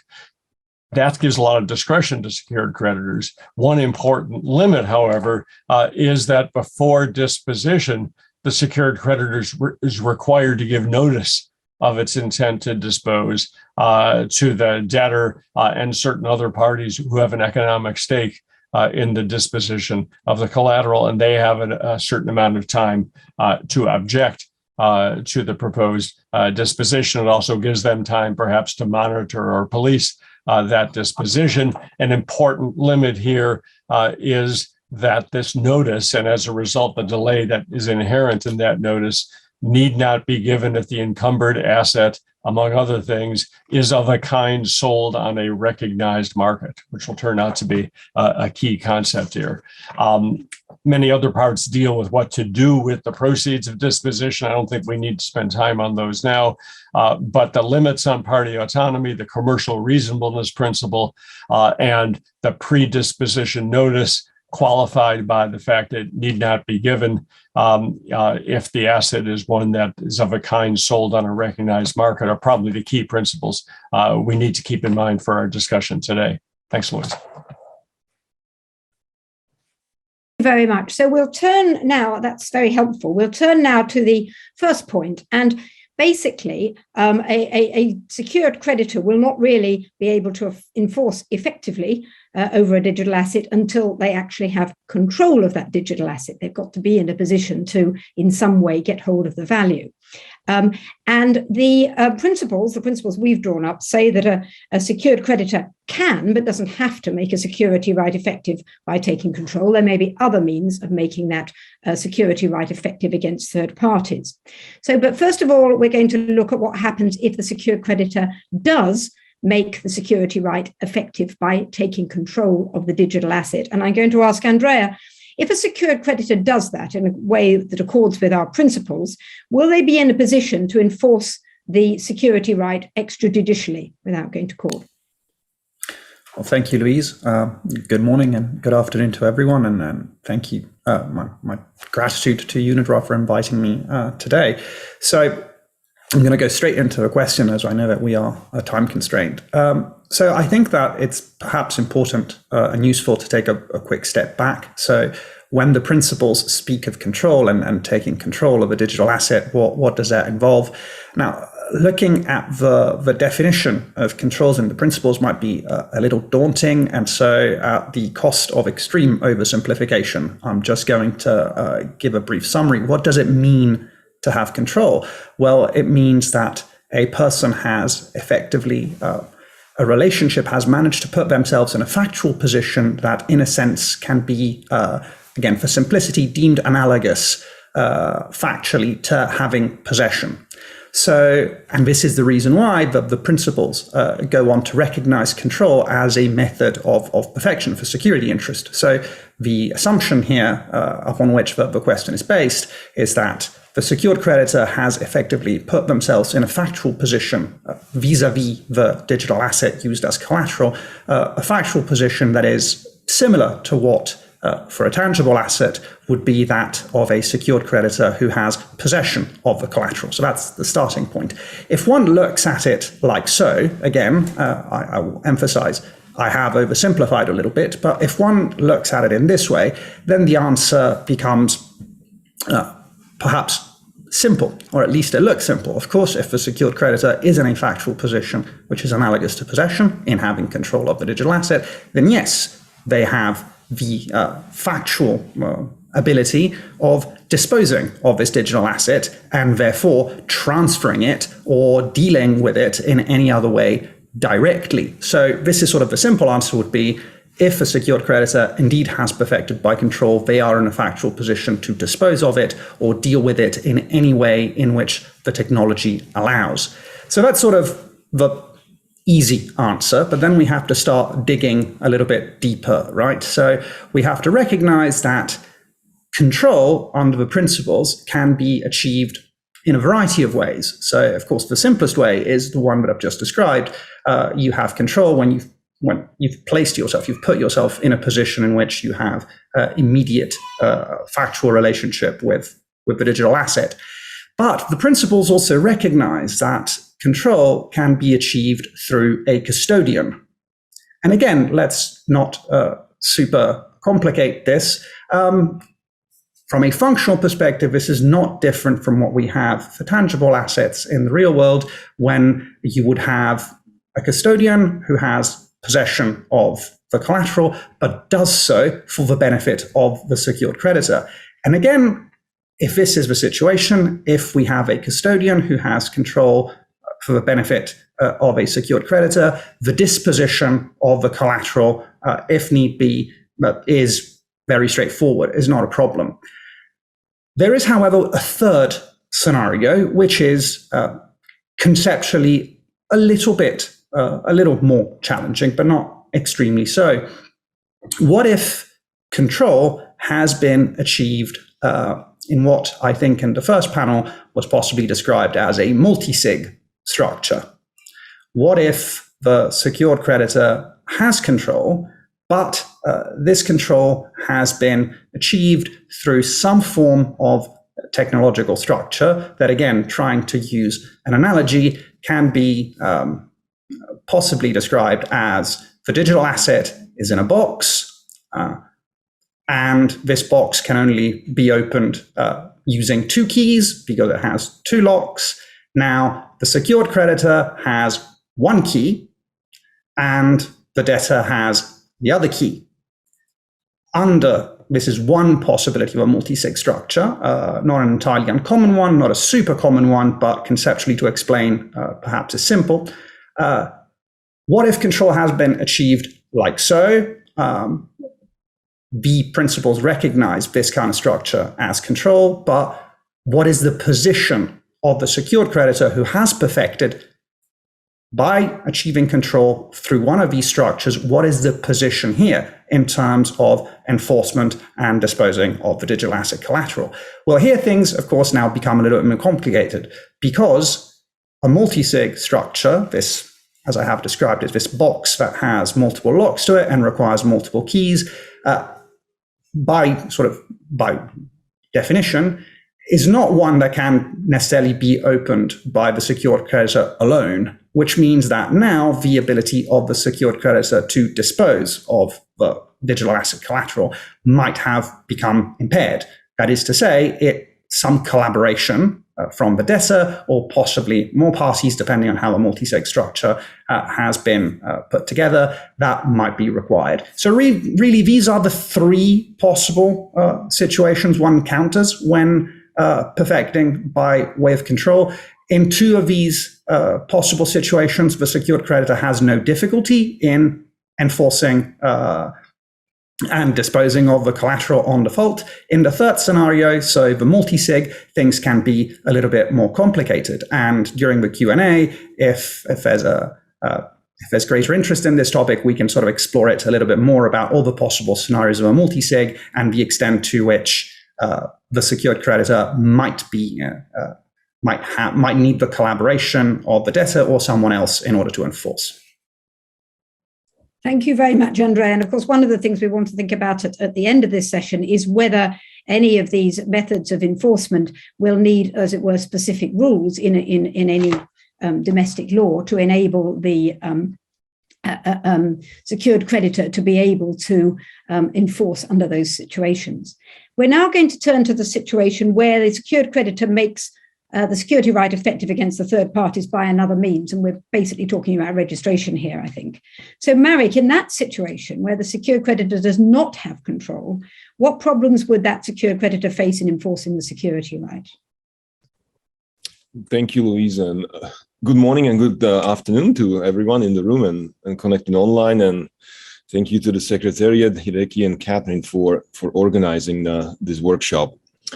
As to the question itself, indeed, there may be situations where the secured creditor does not have control and might have perfected by other means, typically registration, or might not have perfected at all, which under the anti-trial model law doesn't mean that the secured creditor is precluded from enforcing its security right, even if the registration is insufficient or no registration has been submitted to the registry to perfect, enforceable right still exists. So these are the two situations that we need to take into account, even though in the latter situation, when there is no perfection, of course, there is a risk of subordination to a later in time creditor or invalidation in insolvency. But for the purposes of this workshop, we're just exploring what might happen in a normal situation where a secured creditor hasn't taken control and some form of default occurred. I should have mentioned, or I should mention also, building on what Neil explained earlier in his remarks, there is also this question of applicable law to enforcement, which the anti-trial model law deals with.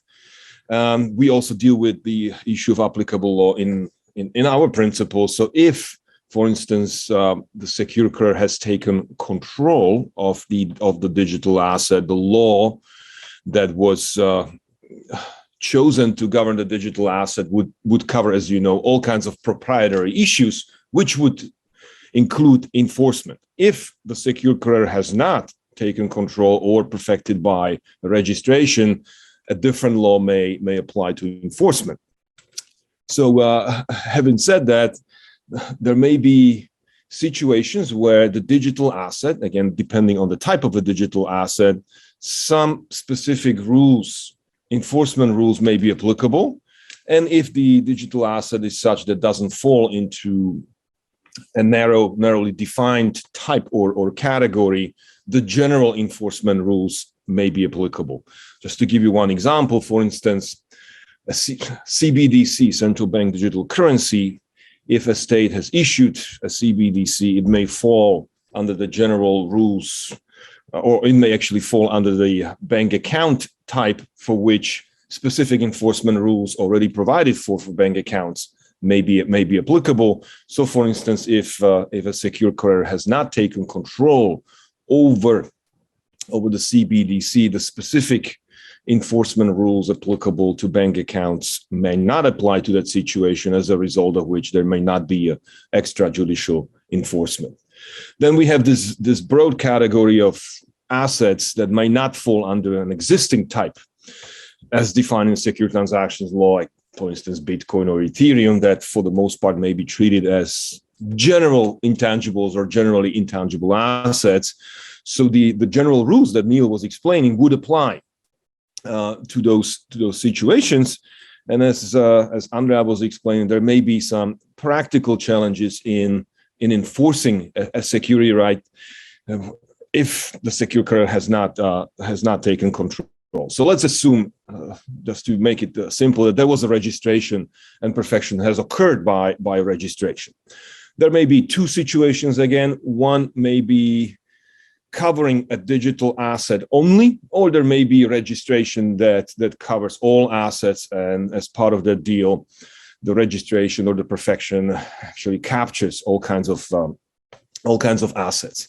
So this is both of these scenarios are covered by secure transactions laws and by our principles. But again, for the purposes of simplifying the discussion, let's just focus on a situation where registration has occurred with respect to a single or a couple of digital assets. Those digital assets may be held by the debtor or the grantor, or they may be held with a third party, such as a custodian. Obviously, if they're held with a third party or with the grantor, then the secure creditor would need to engage in an equivalent of repossession of the asset from the grantor, which would essentially entail a transfer of control. So at this moment, the debtor or the grantor might be in control, and perfection has occurred by registration. So the secure creditor should have the power or legal right to request transfer of control to itself, or actually execute a disposal of that asset without having to acquire control in the first place. The more tricky situation arises when the digital asset is held with a custodian, for which we actually have some analogous rules or analogous international standards, both in the Geneva Securities Convention, that cover situations where intermediate securities may be held with an intermediary, as well as under the anti-trial model law on secure transactions, where funds may be held in a bank account that is maintained by a depository institution. In both situations, if a secured creditor has perfected not by control, there are specific types of control that apply to those two situations, then the third party may refuse to cooperate with the secure creditor simply because the custodian or the intermediary doesn't know who this third party is. They have not engaged or entered into some kind of multi-sig arrangement or a control agreement. So the custodian doesn't know that there might have been registration that is effective. And under the international standards, the custodian or the intermediary doesn't have a duty to cooperate with the secure creditor, as a result of which the ability to proceed extrajudicially may be impaired, and the secure creditor may have to obtain a judgment to force the intermediary to cooperate. So this is one of those principles that we have incorporated in the principle on enforcement of security rights to protect custodians that fall under the principle of custody from enforcement actions of third parties that they might not have dealt with previously.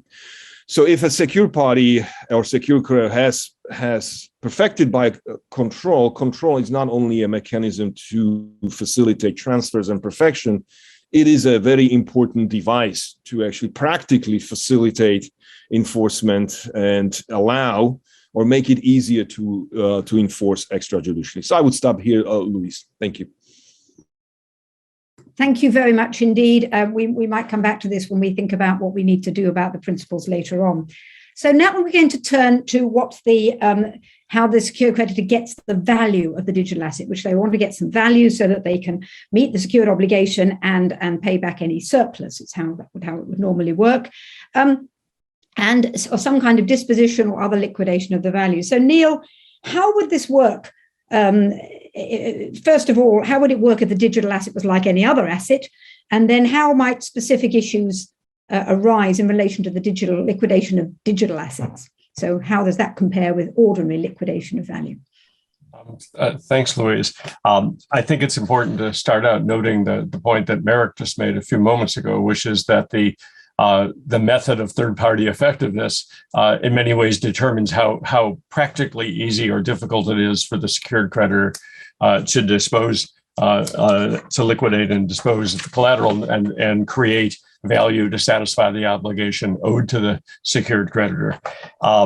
If the third-party effectiveness mechanism was only registration, then as Merrick pointed out, the first difficulty here, as in other areas, would be actually getting, and I'm going to use the term non-technically here, enough control of the asset to dispose of it. And interestingly enough, the model law on secured transactions by which we're guided has recommended rules in that for getting physical possession of physical assets. It does not provide special rules or ability to get similar control if one doesn't have it already of an intangible asset. So that would be one thing to keep in mind. Just another important reason that control is a practically very important way for third-party effectiveness. Well, assuming one has control, the primary mechanism in the model law and in the best practices for effective enforcement is disposition. But in one level, it's no different than any other asset. Dispose of it in a commercially reasonable manner, give the appropriate notice in advance to the appropriate parties, and everything seems the same, except when it isn't. For many digital assets, what the parties want is speed and automation, and not much human interaction in the process. And so one question is there something unique to digital assets, or mostly unique to digital assets, that should enable enforcement, enable liquidation to proceed more quickly and perhaps more automatically than with respect to other assets. At present, following the model law on secured transactions, the key there would be, is there a recognized market? Or the other criterion that's given is, does the collateral threaten to speedily decline in value? In both of those situations, the model law allows foregoing the notice and the ability to object. Recognized market is very important because that polices the price that's given. If someone sells at a price lower, if the secured creditor disposes of collateral at a price lower than that on a recognized market, that's pretty good evidence that the person did not dispose of it in a commercially reasonable manner. But that requires a recognized market, a market where the prices aren't set by individual negotiation, but rather by the interaction of market forces. Speedily declining in value is a little bit harder. So that's one question I would think of, is there a need in the context of digital assets to have different rules than the rules in the model law and secured transactions for when the normal procedure must be followed and when a different, more expedited procedure is allowed. The second might be whether parties could agree entering into the arrangement on a different way of realization on the collateral. Particularly in many legal systems, but not all, parties can agree in advance on some sort of an appropriation regime where the secured creditor be able to keep the asset rather than going through a disposition process, and some sort of an appraisal might be made to deal with the surplus value, if any. The UNCITRAL model law does not adopt that as a principle. Instead, it allows the secured creditor after default to propose retaining the collateral in total or partial satisfaction of the secured claim. But the key there is after default. And so one question might be, is there a reason in the context of digital assets to relax that or change that in another way? Just a third very brief point here is, given the broad definition of digital assets, some of them might be functionally equivalent to receivables, to rights to collect money, rather than as inherent assets of inherent value of their own. If they are the functional equivalent of receivables, it's possible that another method, which is allowed under the UNIDROIT model law, is to collect the receivable in a commercially reasonable way. And so the secured creditor could realize on the collateral by, in a sense, substituting itself for its debtor as the person who has the right to receive the money that is owed on account of the digital asset. But the question is whether that's just an analogy or whether that is a legal principle. It needs some more exploration. Thanks. Thank you very much, Neil. And on that last point, as far as the digital assets project is concerned, the way we would see that probably would be a digital asset linked to a receivable. And we would say it was for other law to decide whether there was what the nature of that link was. And therefore, clearly, if you have a security interest over a receivable, then you can enforce that in the normal way. But if the only way you can get to that receivable is by having the digital asset, then we're back to getting the control of the digital asset and so on. And the last point we're going to look at before we just think a little bit about what changes in the law might be necessary is this question of automatic enforcement. So at the moment in the digital asset principles, it says that a security right in a digital asset can be enforced automatically, in which case inconsistent legal requirements should not apply. And so, Andrea, is it actually feasible to have automatic enforcement of a security right or not?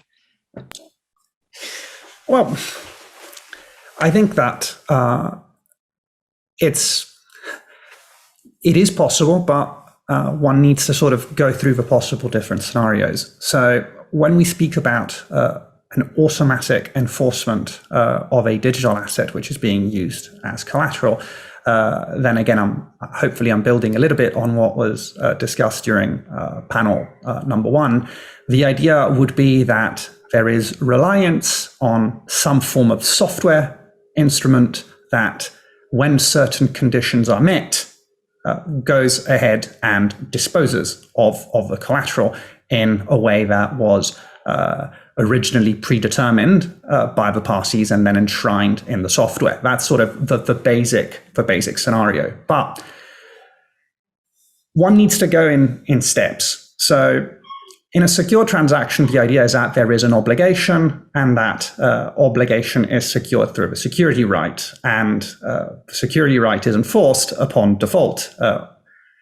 Now, typically, to determine whether a default has occurred, and I emphasize typically, to determine whether the default has occurred, some assessment, some determination needs to be carried out. So the basic scenario here would be the secured creditor has taken control of the digital assets to perfect their security interest. The secured creditor is waiting for performance and hopes for performance of the secured obligation to go ahead as agreed. Performance is not forthcoming. There is a default.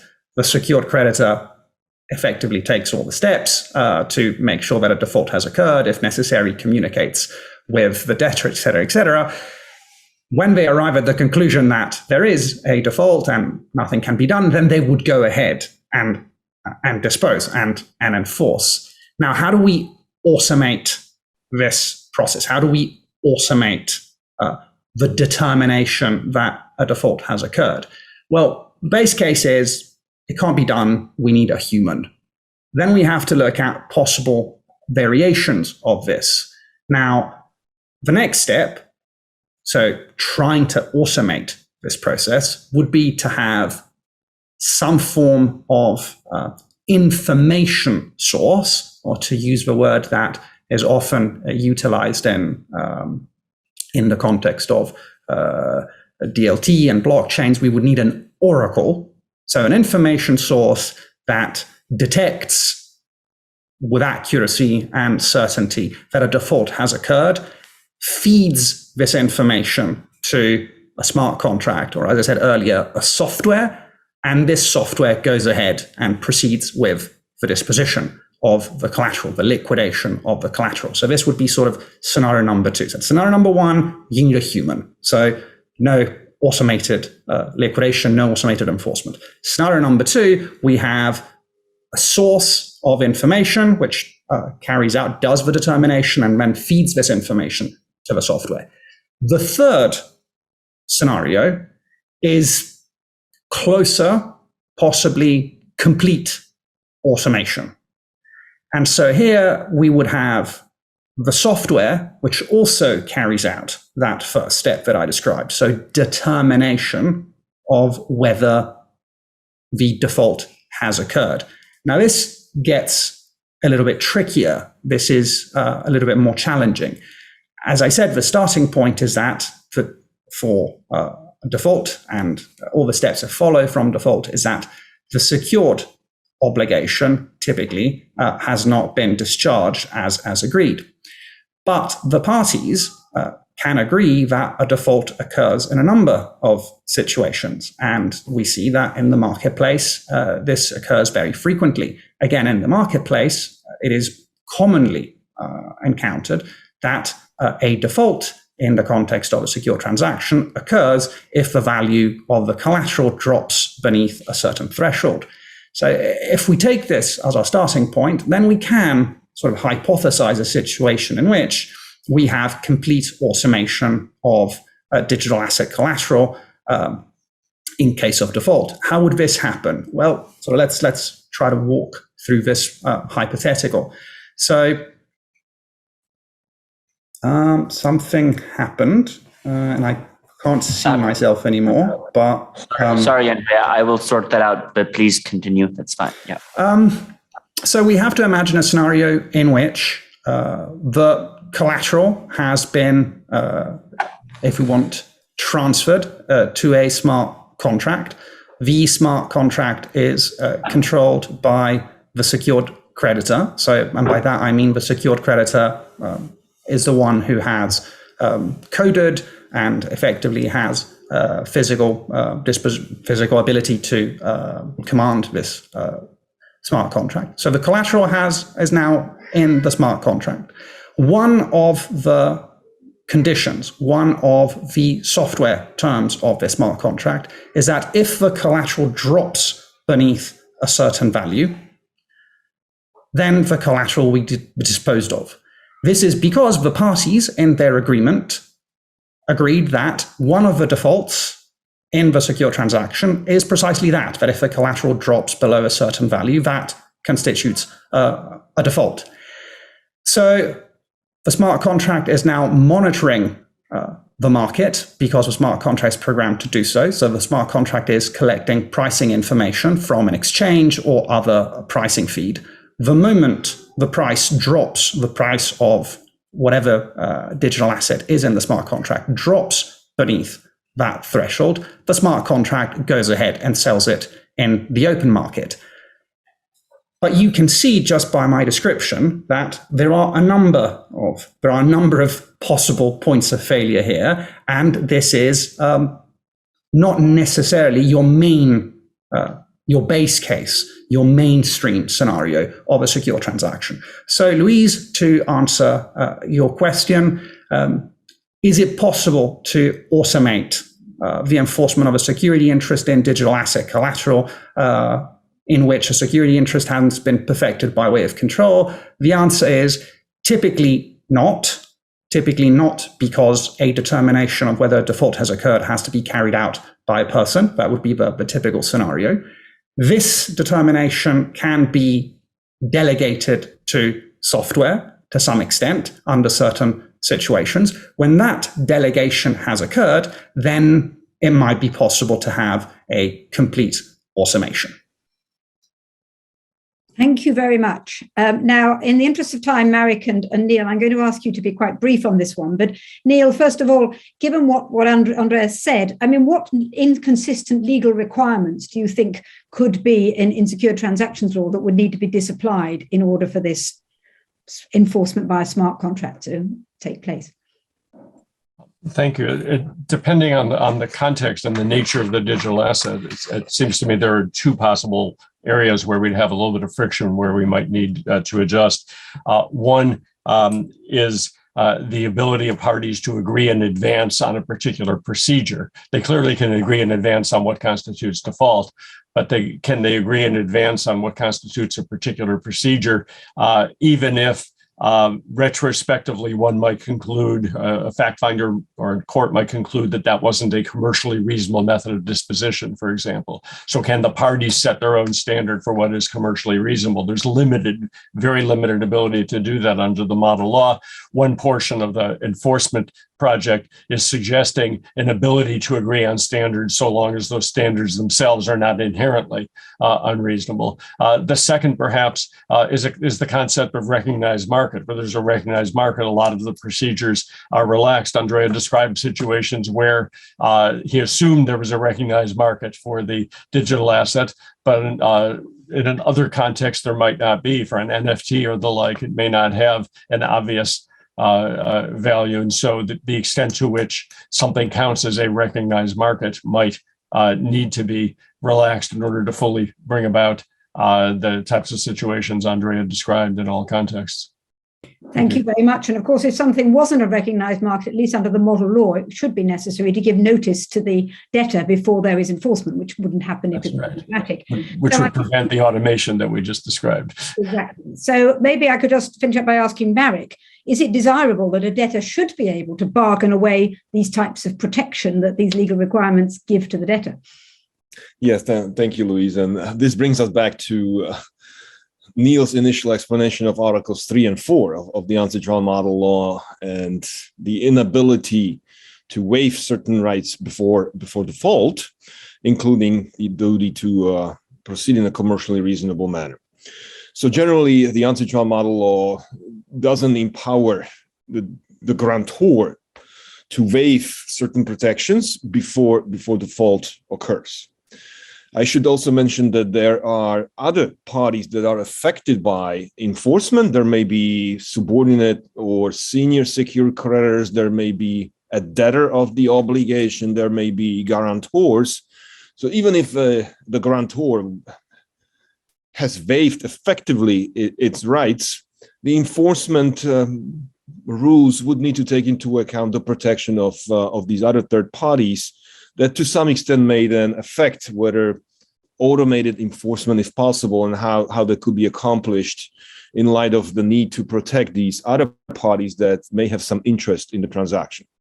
As we all know from the work of Ancestral, the ability of the grantor in an agreement, an initial security agreement, to provide for acquisition of collateral upon default is something that has been historically prohibited, particularly in civil law jurisdictions under Pactum Commissorium, where even after default, that such a bargain would not be possible. So the ancestral model law relaxed that requirement with respect to post-default arrangements. So this might go a bit too far for those jurisdictions that historically have not recognized this possibility. I should also mention that under the Geneva Securities Convention, no notices are required, not only for disposal, but also for acquisition of securities in satisfaction of the obligation, while under the ancestral model law, notices would not be needed if there is a recognized market or the asset may speedily decline in value. But to enforce a security right by way of acquisition of the collateral in full or partial satisfaction of the obligation, some notices must be provided to the grantor and to other third parties that are affected by the enforcement, so that again might not be amenable to automated type of enforcement that Andrea was describing. Perhaps only the disposal type of enforcement or liquidation type of enforcement is the type of enforcement that presents less obstacles in terms of achieving automated enforcement. And there is probably not much protection that the debtor would need to be waived, as long as the requirements of recognized market or speedily declining in value are applicable, in which case the enforcement may proceed relatively smoothly.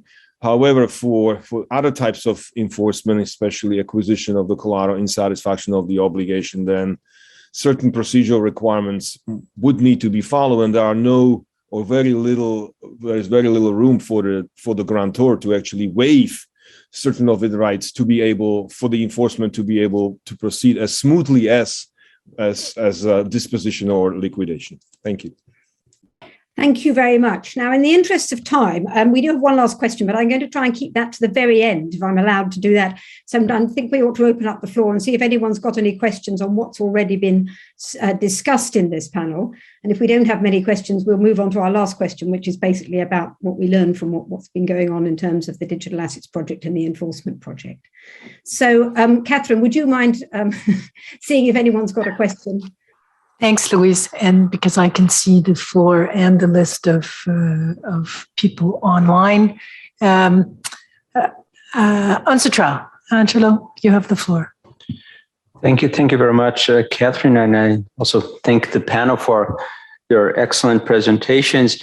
As anticipated, I have a question on interplay between this and insolvency, and in particular, listening to Andrea and I mean, however remote may be the possibility of an automatic enforcement and also a secured creditor taking possession of the goods of a digital asset, how are you thinking of the interplay between this and the prohibition of ipso facto clauses, or at least the ineffectiveness of ipso facto clauses in insolvency? I'm not talking about financial contracts and netting that are carved out from the general insolvency regime, at least under the UNCTAD legislative guide generally, but of other types of ipso facto clauses. You may build in a system whereby the declaration of insolvency of the debtor is then processed through an oracle or whatever mechanism into the contract, and then automatically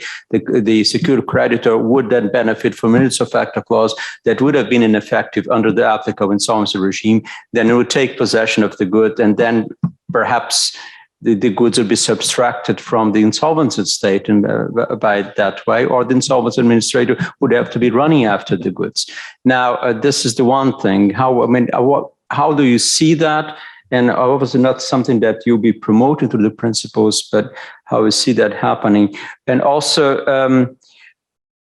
as a related to that, thinking of NFTs, and maybe particularly high value NFTs, we were talking about art collections yesterday.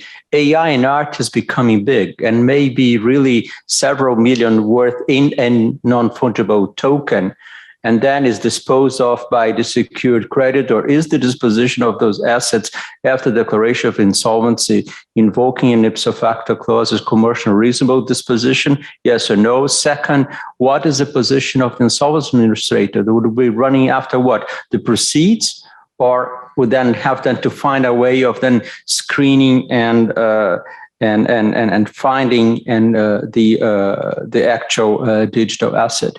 So how do you see there's potential tensions with the insolvency? Thank you. Thank you. I mean, just Andrea, maybe I could just come in on it myself, because I think that, it's an extremely good point. I mean, thinking of ipso facto clauses, I mean, I think from what Andrea says, we are a very long way from the onset of insolvency or the declaration of insolvency being able to trigger a smart contract. I mean, I'm not saying it could never happen, but that we're obviously some way from that.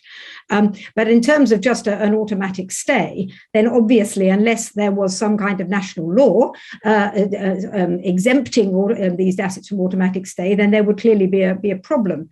And I think one of the things we might want to think about, although I'm not sure it's really for our project, is whether some kind of disapplication of automatic, of various insolvency provisions, as we have under the Financial Collateral Directive, would want to be applied to some types of digital assets, but not all. And that's clearly what nations need to think about.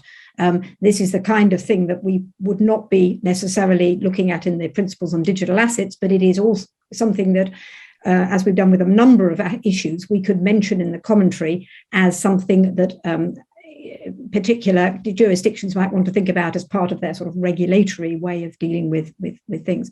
Perhaps I could throw this open to the panel. I don't know whether anybody else wants to say anything about the interaction with insolvency. I can say a word or two, if I may. Yeah, great questions, Angela. Thank you. We have taken sort of a approach that respects the work of other anti-trial working groups, particularly on insolvency. Building on the anti-trial model on secure transactions, we simply want to make sure that if a security right has been properly perfected, it remains perfected post-insolvency. However, any other insolvency rule that reorders the ranking of the claims or precludes enforcement, those rules would remain unaffected by the work that we are doing. So our principle 19, I think it is, basically defers to any insolvency law that may provide otherwise. So if a security right has been enforced automatically post-insolvency in violation of the automatic stay, then the normal consequences of the insolvency law would apply. Of course, there would be a challenge to trace the asset for the purposes of bringing it back to the estate. But our project is mindful of what we call other law, and that other law includes insolvency law. And we are not in position, as far as this project has proceeded, to make recommendations to change some other areas of the law. But this is an interesting point that perhaps needs to be explored further, as we explained in the context of the commentary. As for instance, we also have participants from ISDA in our working group, where Peter Werner always explains how digital assets are now more and more used in the context of derivatives, which, as Louise explained, there is another, or you, Angelo, there is another project of UNIDROIT on closeout netting that may cover some of these situations where automated enforcement would be possible. So I don't think, given the variety of digital assets, we are in a position to recommend one way or another there should be a broad exception from automatic stay or ipso facto clauses. Rather we perhaps recommend to states to take a look at those exceptions, see which types of digital assets might fall under those exceptions, and whether there might be a commercial need to extend those exceptions to some narrow categories of other digital assets. Thank you. Thanks. Hin. You can see Hin. Sorry, Louise, I'll because we have questions in the room too. So first of all, I'll go to Hin online, and then after that, I have the Secretary General. So Hin, go ahead, please.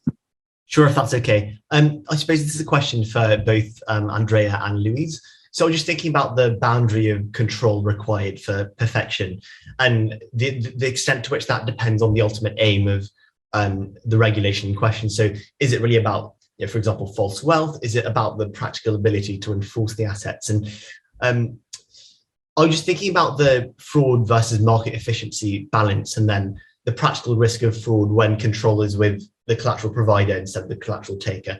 And what are the efficiency losses where the control in question is not with the collateral taker? So the sort of party autonomy versus public policy tension, the protection of third parties, which third parties, potential collateral takers, unsecured and secured creditors. So I suppose my question is, do you think the policies relating to enforcement, and in particular, the practical difficulty of realizing the value of the collateral without having control? So if the collateral taker doesn't have control, it's very difficult to realize the value of the collateral, etc. To what extent do these policies about enforcement also affect the threshold of perfection as far as control is concerned? Do you think the sort of policies affect each other? I think it's a very good question. Certainly, the way we've looked at it at the moment is that we're trying to use the standard definition of control in the principles to be the basis for the perfection by control. And as Andrea explained, that could happen in a number of different ways. And then it is up to the secured creditor what level of protection, if you want to call it, they have. If they really want to be able to enforce very easily, they will need to take control on them by themselves without a multi-sig or anything like that. As Andrea explained, the problem would be that might not be what the collateral provider is prepared to put up with, and it's a matter of bargaining, which is true of all collateral, whether it's digital assets or anything else. Andrea, Marek, Neil, do you have anything else you would like to add on that one? Well, yeah, maybe. I think, Hin, it's a very good question, and to some extent, I think that it goes to whether a particular legal order is willing to recognize perfection in situations in which the secured creditor who is perfected doesn't actually have immediate and direct ability to interact and, if you want, dispose of the collateral, or to sort of be a little bit more direct. Do we have perfection in a situation in which the secured creditor would be toothless? So would require someone else's collaboration and even the debtor's collaboration to enforce. Now, some jurisdictions are fine with this, because they take the stance effectively that if that's the wish of the parties, if they want to go ahead and do something like this, that's ultimately the business of the secured creditor, right? So they don't interfere with this. Other jurisdictions take a different policy stance towards this and say, no. If that's the situation, that does not count as perfection. So yeah, this is, we see around the world different jurisdictions taking a different approach to this principal question. But it is not, strictly speaking, a question that only arises in the context of digital assets, in the context of automation. I think that in this particular context, it just surfaces pretty much in the same way in which it does in many others. And for those who are familiar with, for example, using intellectual property assets as collateral, that is a question that has been dealt with by a number of jurisdictions in different ways. So again, it's a policy question. Catherine, I'm aware of the time. And we have questions for here on the floor as well, Louise. So I don't know, Neil, did you have anything to add on that point very briefly? We have about 4 minutes. It's just that Hin's question, which is very good, is really a question that's about 2,000 years old. And it just keeps appearing in different contexts, because the connection between the third-party effectiveness mechanism and the enforcement mechanism goes back to the pledge, which was really good for both. It dispossessed the debtor, and it made it really easy for the secured creditor to enforce. As those two begin to separate, that's where the legal rules that enable the greatest amount of efficiency become important.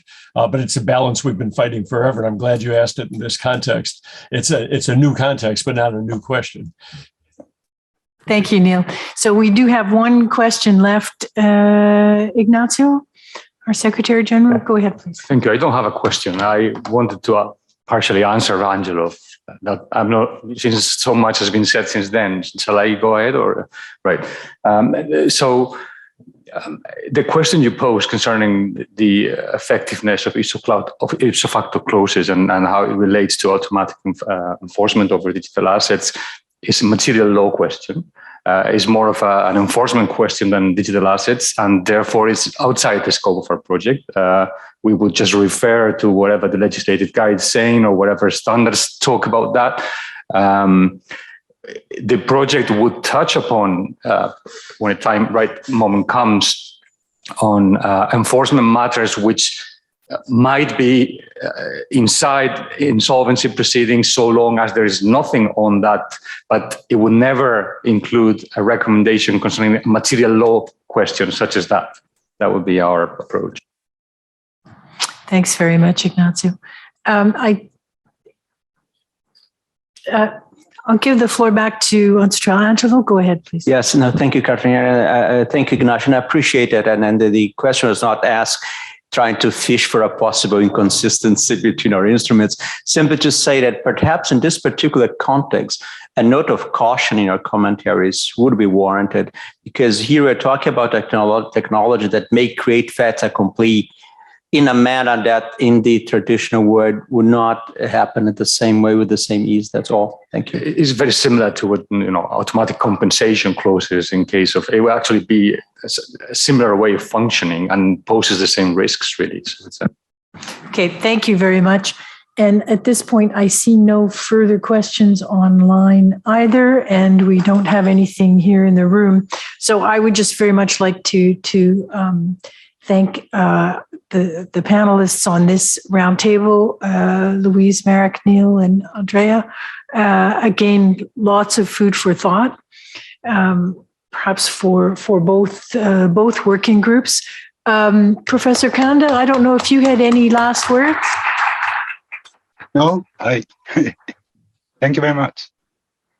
Okay, so thank you to the panel. And at this point, we are running 15 minutes over time, and I think we're going to run over time a little bit at the end. So I will, in advance, beg your indulgence for that, because I think panel 3 is going to be very interesting as well.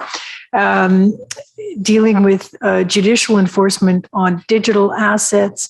And I will say, first of all, that on our last panel, I did sort of introduce Louise, but I neglected to really introduce the participants on that panel. And I would just invite you to look at the program and to note, of course, that they are all distinguished experts and strong contributors to the work of both working groups.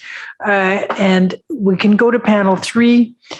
We have Geneviève Sommier, who is the Peter M. Lang Professor of Law Chair. Did I get that right, Geneviève? You can correct me later, at the McGill Faculty of Law. Professor Rolf Stirner, who is the Emeritus Professor at the University of Freiburg, and Patrick Gielen, thank you, who is Secretary of the International Union of Judicial Officers. And in the room, in person, who has joined us up here at the front, the inimitable Teresa Rodriguez de las Heras-Barret, who is a professor of commercial law at the Carlos III University of Madrid and the Sir Roy Good Scholar here at UNIDROIT. And we're very pleased to have all of you. And I will turn it over to you, Geneviève, but perhaps when it comes to questions, because I can see the floor, I'll manage the question period, if that's all right. So go ahead, Geneviève. Thank you. And thank you very much for having me to chair this, the last panel. It does seem that a lot of the issues have been touched upon. And so perhaps it's good that this panel is the last one, because it deals with a quite specific aspect of relating to digital assets, and it's judicial enforcement. So it's engaging, right, the coercive power of the state to seize, or to have usually judicial officers seize and sell assets. And as the previous panels have shown, this poses some practical complexities in the context of enforcement on digital assets. But as Louise said previously, that asks, the question really is whether that requires any changes in the legal mechanisms because of the specific nature of the assets.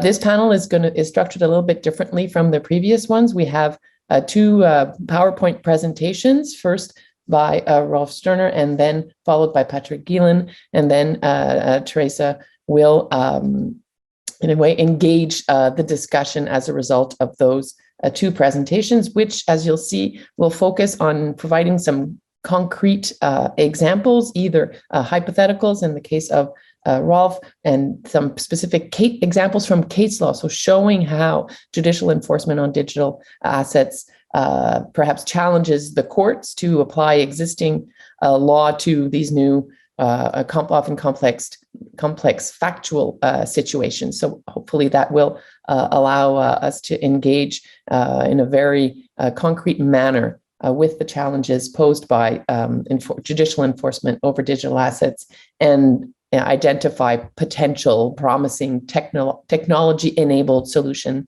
to these this context. So we will, I hope, have no technology challenges ourselves with the sharing of screens for the PowerPoints. They are short slides by the two first presenters, 10 to 15 minutes. So hopefully that will allow us to have some time left for discussion without running over on the program. So I will invite Rolf to start us off with his presentation, and I understand the sharing will be done by Rolf himself.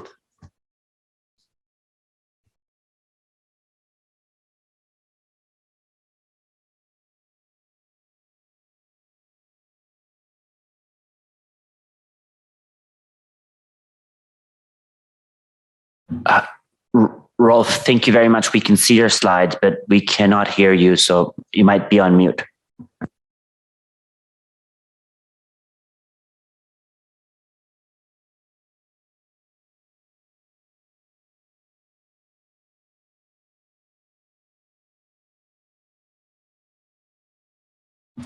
Rolf, you're just on mute, so there might be a mute button on the bottom left corner of your screen. Yes, if you go back to Zoom, right at the bottom, just there on the blue dot in the middle of your taskbar.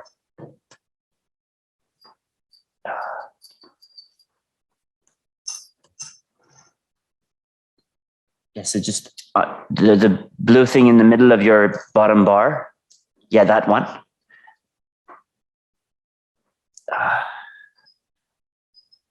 Your mic's on mute. So I'm going to turn off your screen share and then you might be able to fix it. Okay.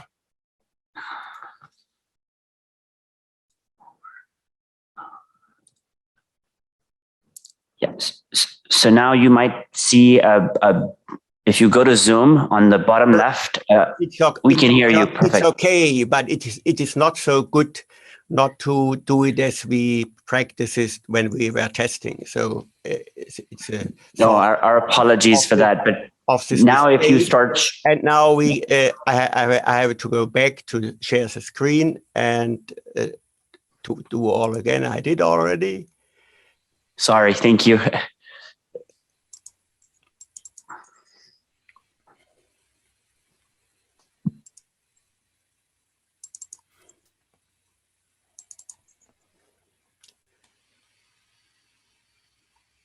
Now, thank you for your patience. I have first to say that enforceable instruments that justify enforcement by use of public authority are not only judgments or court orders, but especially in civil law cultures, also documents authenticated by civil law notaries, or in some countries, even private documents like checks or invoices and the like. And so it's a very broad of the application, a very broad field of application of judicial enforcement by use of public authority. The short introduction into the problems of enforcement of digital assets will use two examples suitable for a comparison between enforcement of assets of the real world and corresponding digital assets. And the first example deals with enforcement in paper debenture bonds held in custody compared with electronic debenture bonds. And the second one, enforcement in a bank account with positive balance and compared with enforcement in a debtor's cryptocurrency units stored and registered in a platform. First, we come to enforcement in paper debenture bonds compared with electronic bonds in custody. I made the diagrams because it's always difficult to discuss enforcement questions without a diagram. At the left, you see the case of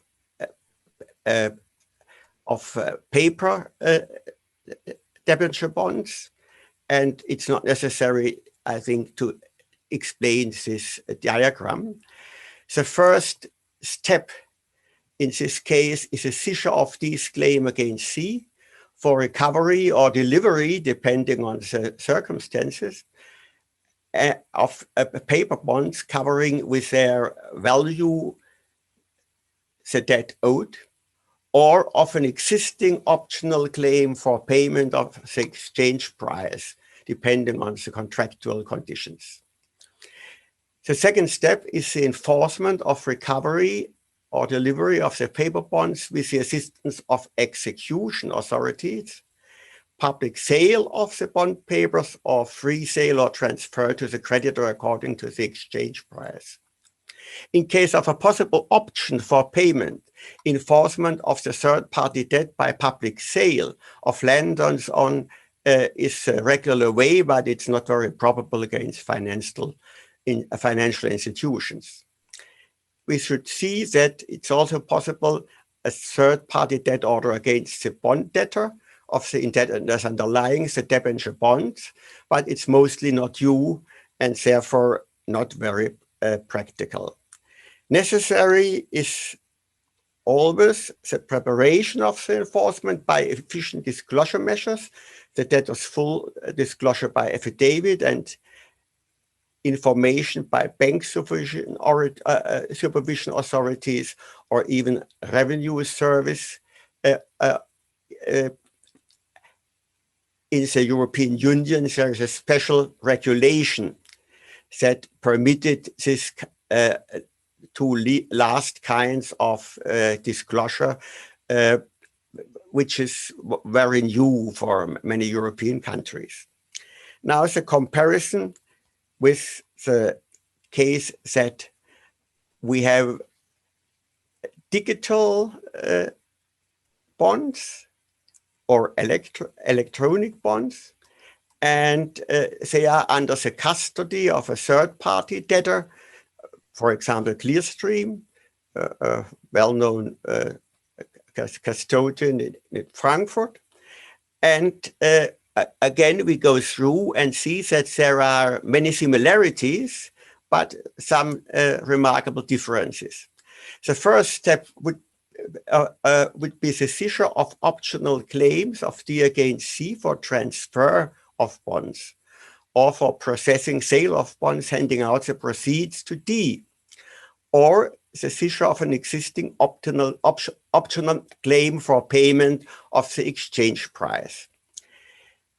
The enforcement of seized claims by appointment of an agent acting for C and accountable to enforcement organs, or direct in personam sanctions against C in case of disobedience of C as a third-party debtor by fines, astrade, imprisonment, or in case of an optional claim for payment by enforcement in C's assets.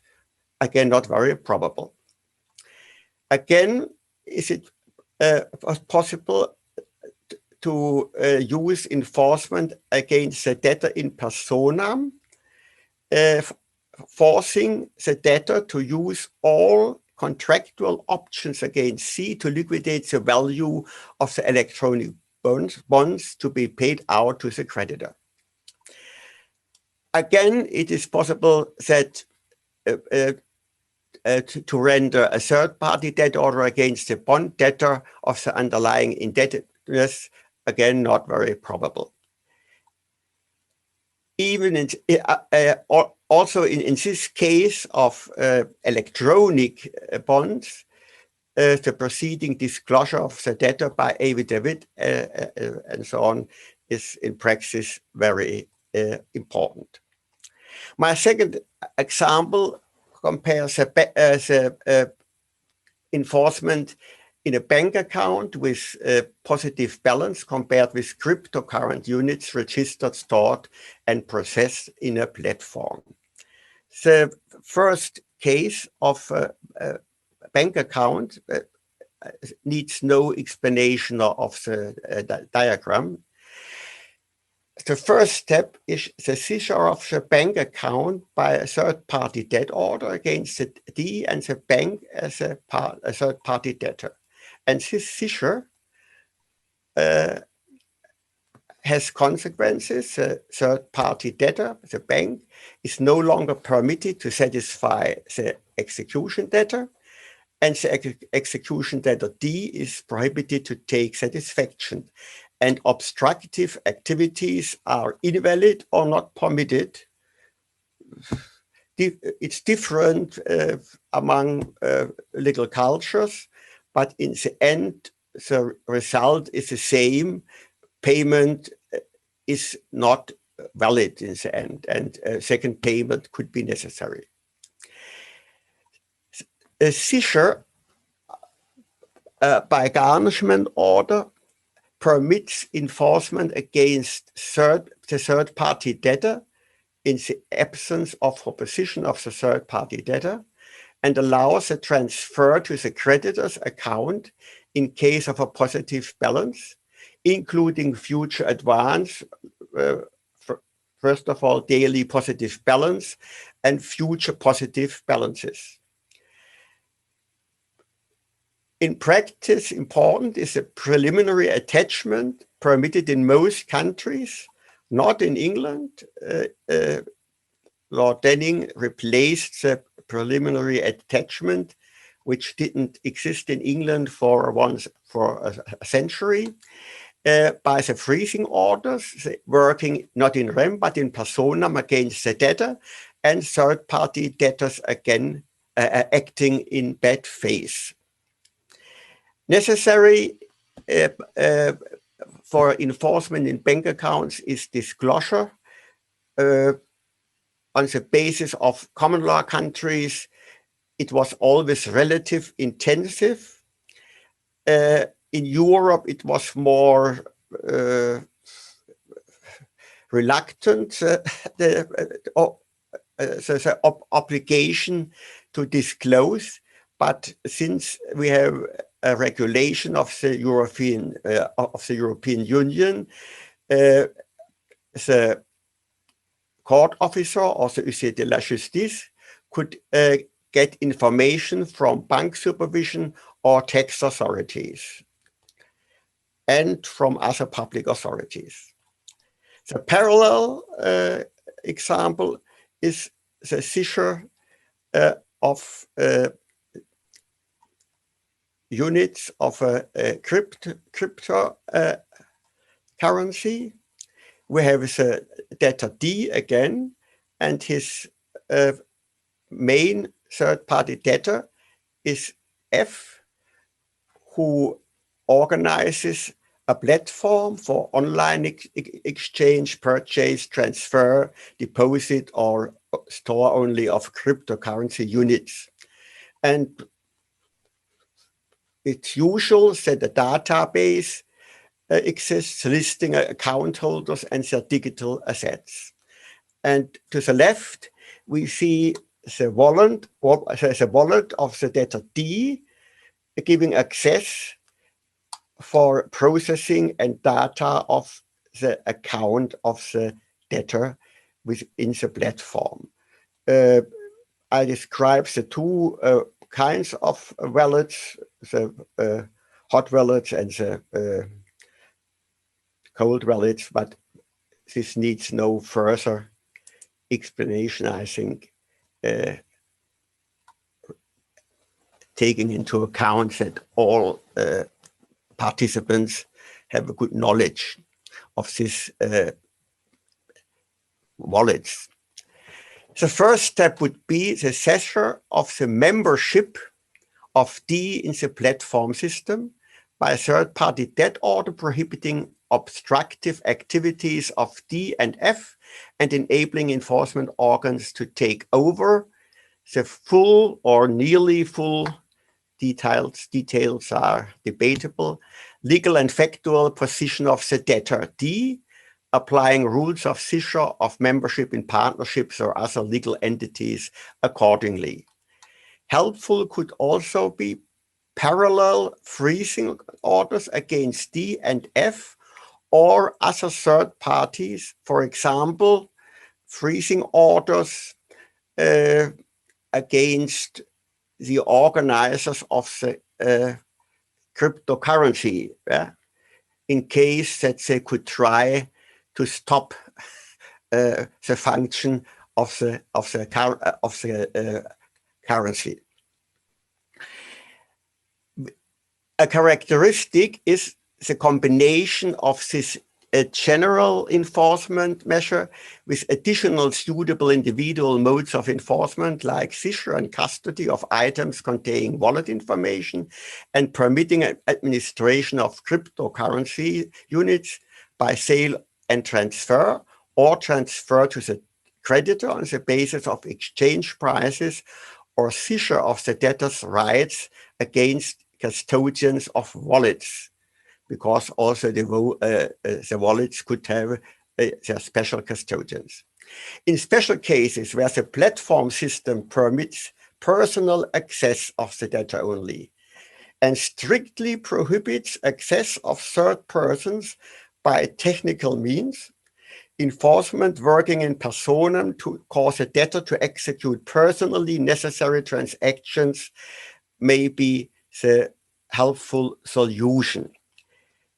Practice of some courts already, and practice in case of insolvency since many years. Not for digital assets, but for assets of the real world. This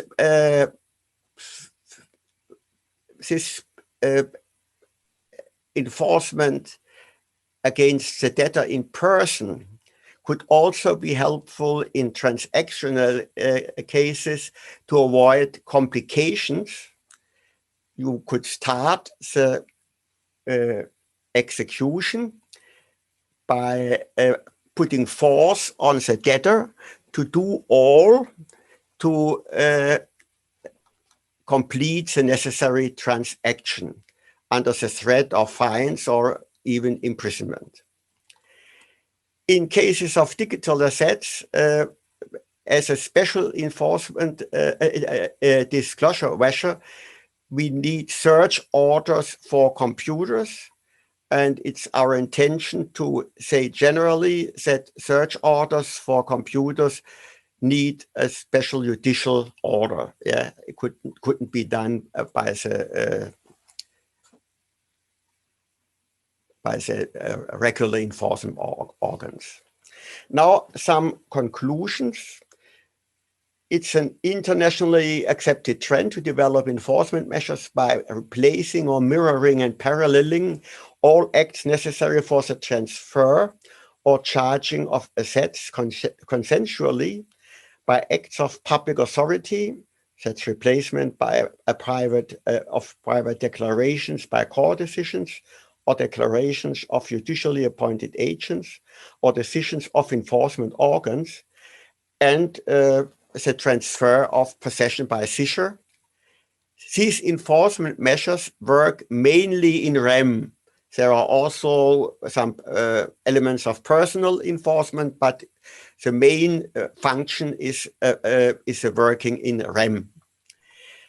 In a remaining field of enforcement measures working in personam, we could put pressure on the debtor by the threat of fines and imprisonment in cases of necessary information from the debtor, or in other cases where only the debtor or individual third parties are able to do or not to do something necessary for the creditor satisfaction. Enforcement by direct force against person is traditionally and in principle a matter of last resort, because measures working in REM are mostly more proportionate, and therefore especially the continental cultures and there the Roman cultures were very restrictive with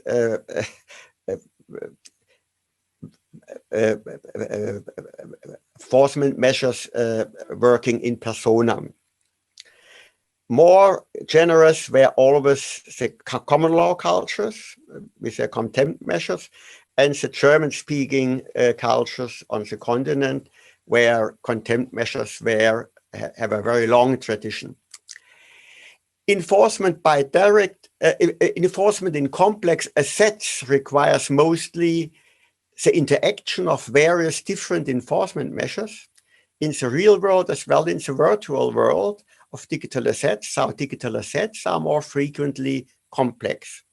Enforcement in digital assets intends the transfer of values between persons in the end acting in the real world, and must therefore be done in harmony with the traditional rules governing the transfer of values in the real world, at least in modified form. The examples make it clear that the traditional enforcement measures cover more or less all kinds of human behavior, be it in the real world or in the virtual world, and that really new measures are, in my opinion, not necessary. Necessary is much more frequent use of interactive bundles of enforcement measures, making enforcement more complex and therefore complicated. The increasing use of digital assets to keep information secret strengthens the significance of enforcement working in personam to get better necessary information, and in complex cases of digital assets, the significance of enforcement administration will increase, as well as enforcement by direct measures in personam against the debtor to get full operation in satisfying the creditor. For example, the already given example, performing the full transaction necessary for the satisfaction of the creditor by use of a computer system fully acceptable and manageable for the debtor only. This enforcement in personam, it causes remembrance to the English practice to prison the debtor as long as he didn't pay. Yes, it was a very efficient practice, but there was a collision with fundamental rights, and therefore it was abandoned.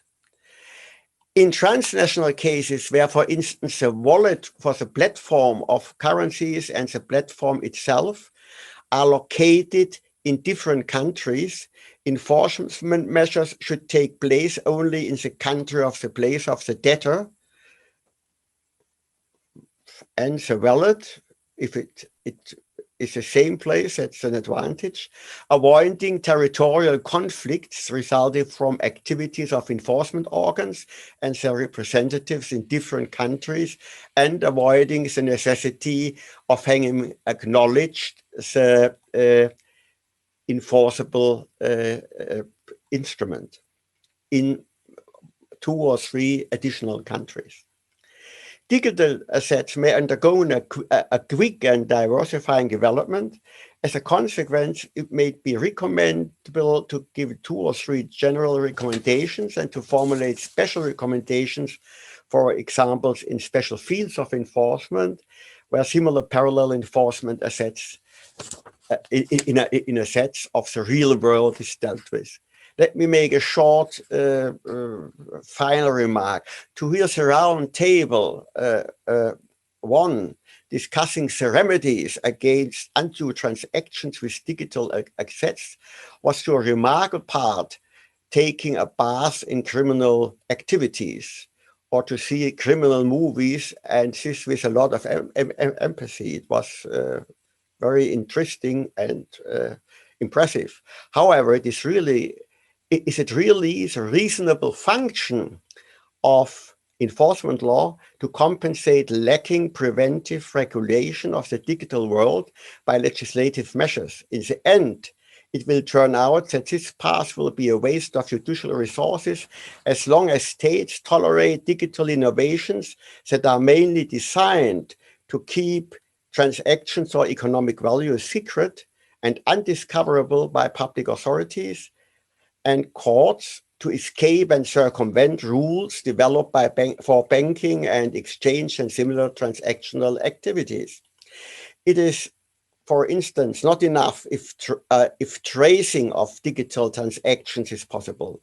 Automatic recording is feasible for transactional steps and even for wallets and their owners, and perhaps necessary to keep survey and to prevent criminality.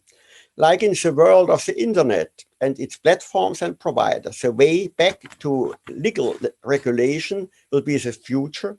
And this according to the patterns of modified traditional law. The development may contribute to the effectiveness of public enforcement and at the same time encourage the creation of digital assets with fair and honorable intentions only. Thank you for your attention.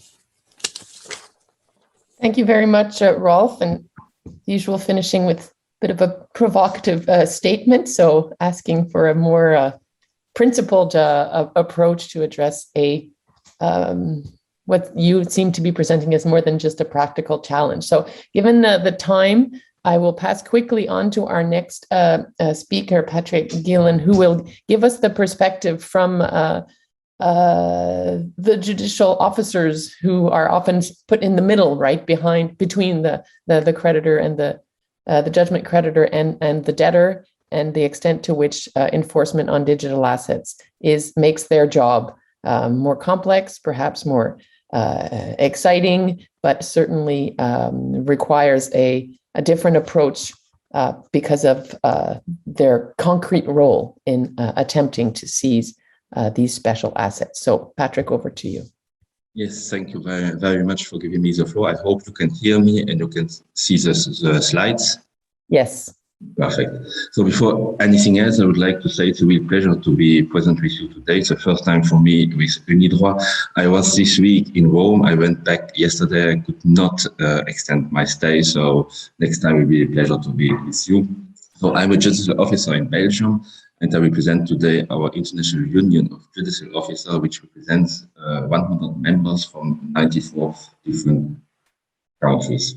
First, I want to say that enforcement of digital assets is not a topic of the future, it's a topic of today, and we have to be ready from now.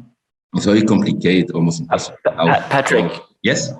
We're having some trouble hearing you. Your voice is a bit choppy. Would you be able to keep your microphone a little closer to you? So it's better so? Yes, a little bit, yes. Yes, I hope. So it's very complicated to talk about 10 in 15 minutes, but I will try to keep it clear and simple.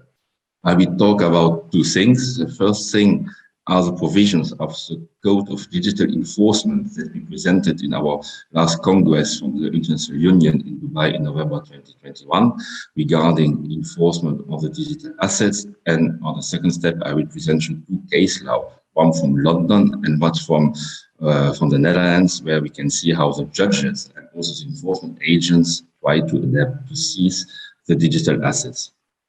When we talk about digital assets, we talk not only about cryptocurrency, but also NFTs and a lot of other digital assets. It's very broad, complex to make a definition of digital assets. But today I will only talk about the two cases, and one is about the cryptocurrencies and the other is about the NFT. For the cryptocurrency, there exist more than 16,000 different cryptocurrencies. And every day we have, yes? Patrick, sorry, your slides are not moving, are they? Oh, sorry. Oh. Okay. So it's a plan, I'm still here in the plan. So we have more than 16,000 different cryptocurrency, and every day we have 10 new. So it's the world of the blockchain is going very, very fast, and the adaptation will be very difficult. We as legal professionals, no other choice to adapt ourselves to this new world. Also with the NFTs, I think everyone hears about the NFTs is exploding for the moment. So the first topic will be about our global code of digital enforcement. In our international union, as I said, we presented at our 24th International Congress in Dubai. And the purpose of this global code is to define the universal principles which states should introduce into the national legislation to govern the use of the digital technology in the field of enforcement of the court decision and the contract. And so I said by the former speaker, also not only court decision, but other decisions can also be enforced. As it's designed by our international union, for sure, it's not legally binding, it's only software. But I think some very good principle can be taken to the states for implementing in their national regulation. It promotes, this global code promotes a balanced enforcement because we have on one side the creditor and on the other side the debtor. Every time to think about the right balance between both parties. And our code is available in French and in English, and it's structured in 7 parts. Today, I will only keep on what is belonging to us. In the part 5, we talk about the enforcement on digital assets, and it's the part 7 about the seizure of crypto assets, where we try to find some solution how to make the seizure of these crypto assets. There's also a QR code where you can find a link to could get the book to have a look at all the other provisions of what we stated there.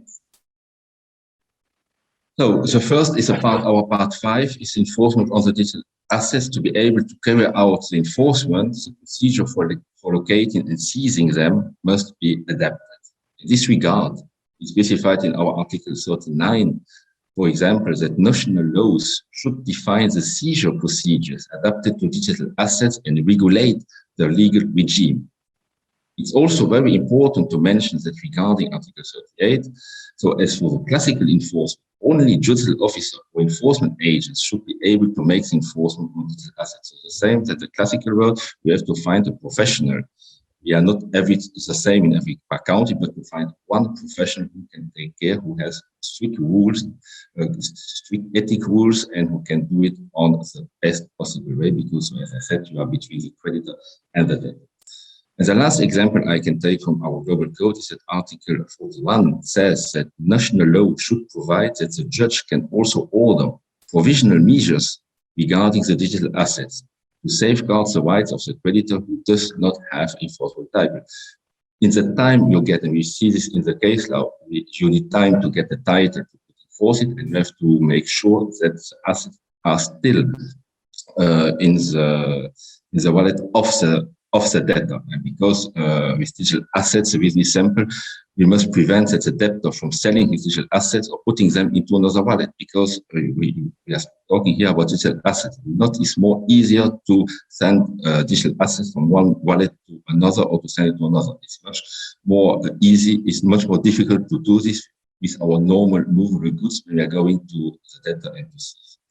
The part 7 is the seizure of crypto assets. In the global code, we try to point out some rules to seize these crypto assets.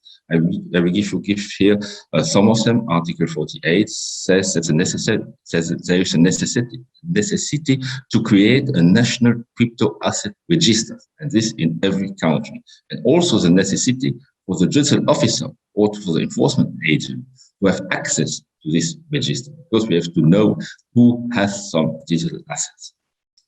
Obligation also for the debtor to declare his crypto assets, maybe with penalty clause.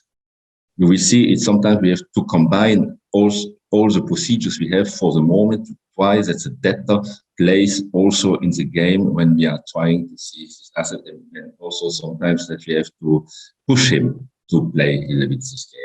We have also to make a distinction between the seizure directly in the hand of a third party. I mentioned here the exchange platforms, so Coinbase, Bit4You, or Kraken, or in the hands of the debtor. It's not the same procedure. It's a lot more difficult to try to seize in the hand of the debtor, because, so as I said, he has to play the game, and he wants not to pay, so he want not that we could seize his digital assets.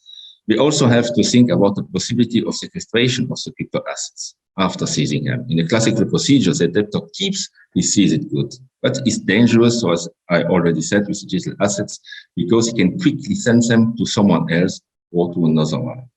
We have also to need to have access to the computer media or any other media held by the debtor wherever they are located. So we need not only the help of the police to go inside the premises of the debtor, so also classical way, but the national law should also provide that the judicial officer or the enforcement agent may be assisted by a computer expert. Because if I find a computer, how can I find the key? How can I go inside? How can I see if he has some assets? I'm not a specialist, so we also to extend we could go with other experts on the premises of the debtor. I will talk to you about two case law and to see a little bit how the judges and also yes enforcement agents act in this new way of enforcement on the digital assets. The first was the decision of the High Court of London from August 2019. Follow me, one of the first decisions regarding the legal value and the seizure of the cryptocurrency. And it was the first time in the High Court of London that the judge granted an order for the conservatory seizure of over £1 million worth of Bitcoin stolen. This decision, from my side, is very important as the court very make an analysis about the status about the status about the crypto assets, which can be extended, I think, to all the digital assets to see if they can be considered as a property. And the court here concludes that the digital asset can indeed be considered as a property and that they can therefore be subject to seizure. Even in this case, it's a conservatory seizure. But the judge did not simply authorize the seizure of the 80 Bitcoin from Coinbase, but make really analysis of the interest of the party. It's also very important. The court here was convinced that there was a serious problem in claiming the ownership of the 80 Bitcoins in the face of the risk of the disappearance. So there was a risk that these Bitcoins that they could find will disappear. And after we have a decision, yes, you cannot anymore seize them. So they took a decision to force them to wait until the final decision. And this is also something we put in our digital code on enforcement in our article 41, where we say that we need this provisional seizure before we have this final decision from the judge. The second decision, so we leave London, we go to the Netherlands, and we leave the cryptocurrency, and we go to the NFTs. NFT, I think you know it all, it's non-fungible token, it's a digital file to which a digital certificate of authenticity has been attached.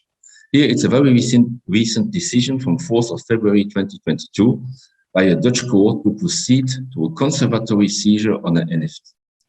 The court goes even further by authorizing the delivery of the NFT in the hands of a judicial officer. This is also something we mentioned in our global code. The case concerns here the delivery of an NFT. It was a reproduction, and you see this on the slide, of a bat from the CryptoBats collection. We set really unique characteristics. And some of these CryptoBats has a value of 500 or even 800 of Ethereum. So we are talking with the value of today, after the little crash in the crypto world, about more than 1 million euros. So it can be some of the CryptoBats are very cheap, but someone with very rare characteristic are very, very, very expensive. So we are not seizing the same goods we seized in the past, so we have to change our way to act in this way. And the court has accepted also that the NFT can be legally qualified and concern a property right. So it also here has legal value. So we are going in the same way that the court in London. So it's a property, so the law can be applied to it without any problem. Here, what was the case? The parties in this case entered into an agreement in which the buyer requested the seller to purchase an NFT for the buyer's benefit. The seller purchased the CryptoBat, but did not transfer it to the buyer. And after the conflict escalated, the seller transferred the CryptoBat to another wallet belonging to one of his funds. And the buyer goes then to the competent court and asks for a conservative seizure of this NFT by handing over the private key and the access codes for the wallet, which are under the control of the seller and his friends. He asked it to the court that the seller must indicate where the NFT is located, then to be authorized to carry out all actions necessary to this end, such as assistance in gaining access to the premises, so gaining access with the police, where the NFT is located, and that finally the NFT must be sequestered in the hands of the judicial officer by the handing over of the private key, the password, as well as all the necessary measures to make the transfer of the NFT to the judicial officer. Finally, how we can make some pressure on the debtor to make this, he asked to the court a penalty for each quarter of an hour that the seller did not comply with his obligation. And what did the court?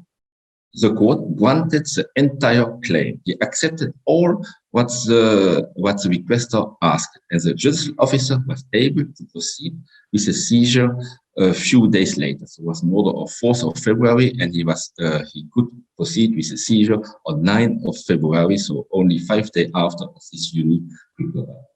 The order ordering the seller to participate and to forbid the removal of the NFT under a penalty of a fine has the effect that the NFT could be safely deposited in the hand of the judicial officer pending a decision on the merits. In the time we are waiting for the last decision, who will decide on who has to do what, the NFT is in the hand of the judicial officer. What can we say in conclusion? That the enforcement of digital assets has already begun, but the problem we are facing are sometimes huge and also complicated. Here, the two cases, one for the cryptocurrency, one of the NFTs, it's only on a conservatory base. How do we change it to sell them? So we will face a lot of problems, but we have to find solution, invent solution, and that we are trying to do with our global code of digital enforcement. We see that giving a judgment by a judge can be easy, but into practice it can be a little bit more difficult. In fact, the enforcement element is not the same in the different countries. Our system is really different.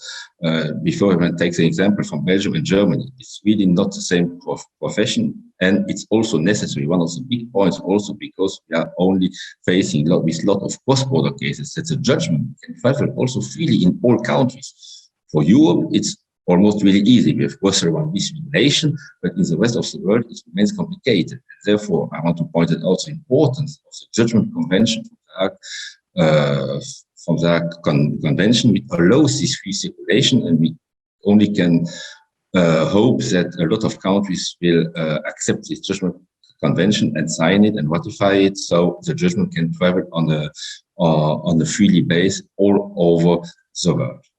So what can I say at the end? So we try with our global code to give some keys to try to find some solutions, and we are facing for the moment a long and passionate journey in order to make all this forced enforcement possible while respecting, and this is one of also the most important things, the rights of the creditor and of the debtor. And I thank you for your attention. Thank you very much for this excursion into the particular challenges faced by the legal professions dealing with the actual enforcement. And as you notice, oftentimes it's of a conservatory nature. And then I think, we have to think about the existing conditions for freezing orders. Normally, at least in my jurisdiction, you have to show a real risk of dissipation, and not just that the nature of the asset is one that can be easily transferred. And I think has to take care of not presuming that people who hold digital assets are more likely to seek to avoid enforcement against them, and therefore to maintain that balance, as you said, between the parties. And I pass on quickly to Teresa, who is going to, I've been told that we have about, if I can indulge our chair, 15 minutes for Teresa to throw out the challenging questions and have some input from people in the room and in the virtual space. So please, Teresa. Thank you, Madam Chair. Thank you, Genevieve. Good afternoon, everyone. The idea of this last presentation, in order to steer up some of the debate afterwards, is precisely to share with you how we are incorporating these challenges of digital asset in the working group on enforcement. So what I would like to do is to show you how we are exploring these problems and to which extent we have identified that indeed over this workshop have we been identifying as well the problems that may require a specific recommendation. So to which extent all this challenging process has to crystallize in a specific best practices for enhancing the effectiveness of enforcement. We have organized several workshops. We have prepared discussion paper. We analyzed case law that include not only cases of enforcement, that they are not the ones that are more numerous, but also some cases of insolvency that incorporate digital asset and in a way give us some tips of what are the practical problems and the legal obstacle that courts around the world are facing when they have to enforce on digital asset. And please let me just start by a very important, even if conceptual question that we ask. As we are now, from the perspective of enforcement, the first question that we have to ask is precisely to which extent digital assets are relevant in enforcement proceeding. And even if the question seems to be very obvious and implied, the answer, in our opinion, is very important. That is, to which extent we are in cases where digital asset has economic value. And because of that, we need to enforce. They are relevant in enforcement. Let me show you 3 or 4 different use cases that reveal how digital assets has economic value and therefore are relevant for enforcement. If we are in an insolvency case and the insolvency estate include software, let me use software here for the reason that I am going to explain in a minute, social media account, but also crypto asset of any kind.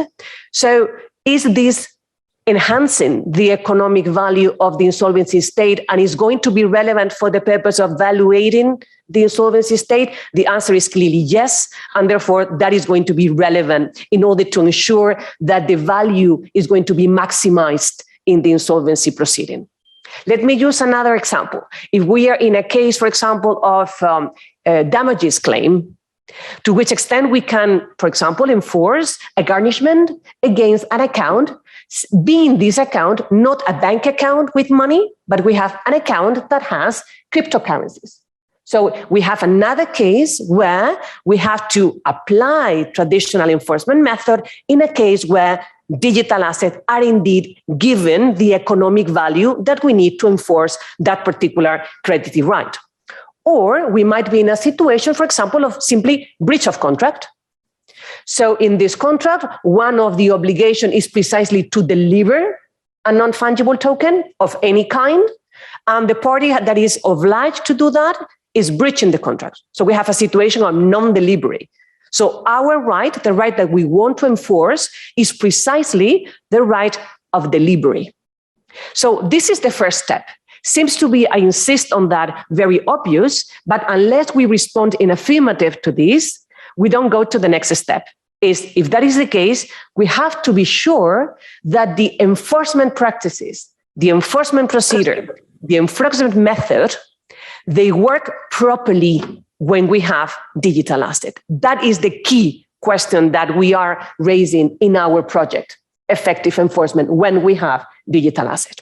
The second question that is, again, conceptual but very important is, if for the digital asset project, as in the previous panel and in the first one has been discussing, they need to define very clearly what is digital asset for them, for the purposes of that particular proprietary right perspective. From the perspective of the enforcement, one of the questions is, do we need to define digital asset in a very specific way? And why is that so important? As we have been discussing in the previous intervention, we might be in 2 different situations. The first situation is that a digital asset is an asset in digital form, and therefore we can always find a functionally equivalent asset in the physical world. And therefore, we would apply always exactly the same enforcement practice, method, or procedure that we would have applied in the equivalent non-digital asset. So this is the first possibility, the first scenario. So we just have to draw the line and identify, okay, this is money, this is a physical asset, this is et cetera, and we apply exactly the same. First scenario. Second scenario, digital asset raised challenges that are inherent to them for 2 possible reasons. The first reason, because they are digital and only because of that is something different. Or second, because they are different in legal nature. So they are not fitting into any other existing functionally equivalent legal category. So we don't know how to proceed. So this is the second question that we discuss in the enforcement project in order to see at the very end, as Luis mentioned before, to which extent we need specific rules for digital asset, our perspective, for the enforcement purposes. So this is the second question that we have raised. Third question, in order to give you an overview, what has been the issues that we have been discussing, and I will conclude with some ideas about possible recommendation. In a way, what you can see I am doing is gathering many of the ideas that has been discussing today. So let's imagine that we are in a case where, for example, a crypto asset exchange platform has been hacked. And therefore, the creditors here are the account holders that want to either recover their crypto asset, they want to recover the crypto assets as they were previous or prior to the hacking situation, or second, at least they want to be compensated in case that this crypto asset cannot be recovered for the different reason that has been explained before. So this is the use case. Now, problems. We have first, general problems of legal nature, if I may use this expression. As has been discussed this morning, we don't know exactly, and have you seen the case law is clearly not harmonized in that respect, to which extent these digital assets are going to be treated and recognized in all jurisdiction as object of property right. And that could open a discussion about what are, as Jason mentioned this morning, the different remedial routes that we have. Okay, so the first question is essentially, what is the digital asset and to which extent we can apply all the remedies, and therefore would be enforcement method that we have in case that they are considered object of property. And the second discussion at a very high level is, okay, but what is exactly the relationship between the user account holder, so the holder of that particular account, and the custodian, or in this case, the exchange platform? What is the nature of this particular relationship? Why is that important? Because I should know whether I am claiming the property right in my account or I am claiming a kind of compensation. So that in a way is a very general question that is very much related to all these issues arising from the intermediated or non-intermediated, for example, securities. So as you can see, we are at a very high level, but it's still important. Now, let's go to the specific question in case of digital asset. First question that we raised, location. Why location is important? For many, many reasons. This morning has been mentioned. Location of the crypto asset might be relevant as a connecting factor for applicable law, as a connecting factor for competent jurisdiction. Has been discussed by Patrick a minute ago. It might be relevant to know who is the judicial officer who is empowered or authorized to intervene in a particular case. So as you can see, the problem of location is significant. And location is clearly a difficult issue when we talk about digital asset. Just to raise the debate, because we have already discussed that in the working group, but just to raise the debate, for example, someone may ask, what is relevant when we talk about the digital asset? Where the private key is, or where the list, the information, the chain of transaction are? Just to open this kind of very important question. So what is really relevant? Is relevant the private key because it's in a way would give me the control, the possibility of controlling? That is going to be relevant because, as Carla this morning explained, we could be in a situation of cold wallet, hot wallet. We could be in a situation where this is indeed where I store my private key. And you may say at the very end, this is here in Rome, and we have a location that might be relevant. And that is relevant for the judicial officer because the judicial officer may need an order in order to literally seize this USB, this pen drive, in order to maybe discover and access to the information that is stored here. Probably that is not going to be enough because once has the USB, if this is protected, he needs me to cooperate.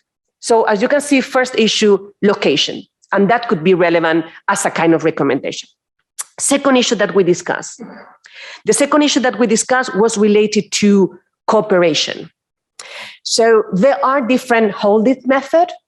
So we could be in a situation where we need the intervention of a third party in the process. for storing, for holding the digital asset, or for transferring the digital asset, or we may need the participation of a third party, custodian, exchange platforms, or other providers that participate in the ecosystem. So who has to cooperate? So when the court need to know, and the judicial officers need to know how to enforce this order, may need information about, but what kind of cooperation I need? I need the cooperation of the debtor. I need the cooperation of the custodian. I need the cooperation of the wallet provider. And that is, again, a complication, additional complication, because that may be situated in different jurisdiction, and that may be, of course, create a very, very complex situation if they are not cooperating on a voluntary basis. Third, what kind of forms of cooperation we need or we may need in an enforcement proceeding? Rolf has mentioned, and has been mentioned before, different cases. The first possibility is the cooperation. What I need is the debtor giving me, judicial officer or court, the key, the private key. Private key means control. Controls enable me to transfer this digital asset for the purpose of enforcing. First possibility. Second possibility, there are case law that we study in the working group where the courts say, I want the debtor to be here in front of me, transferring here in front of me the digital asset subject to this particular enforcement order. So they are in personam order. I force the debtor to cooperate with me transferring. The third case that Rolf mentioned before, and is very interesting, is what happened when the digital asset, what happened as always, the digital asset operate within a particular digital environment. For example, an exchange platform. What I really need, because we could be in a situation where this digital asset outside the platform has no value at all. We could be in a situation of lack of interoperability at all. So I need to use the digital asset within this particular platform. What do I really need? What I need, as Rolf mentioned before and explained before, is to replace the debtor in the platform, and therefore be entitled with the same right and action that the debtor have in the platform. That is what Rolf mentioned before, replacing the membership of the debtor within the particular platform. Let me please very quick to go just to the last issue that we discussed. We discussed the problem, and probably this is a very good point for discussion later, the problem of information.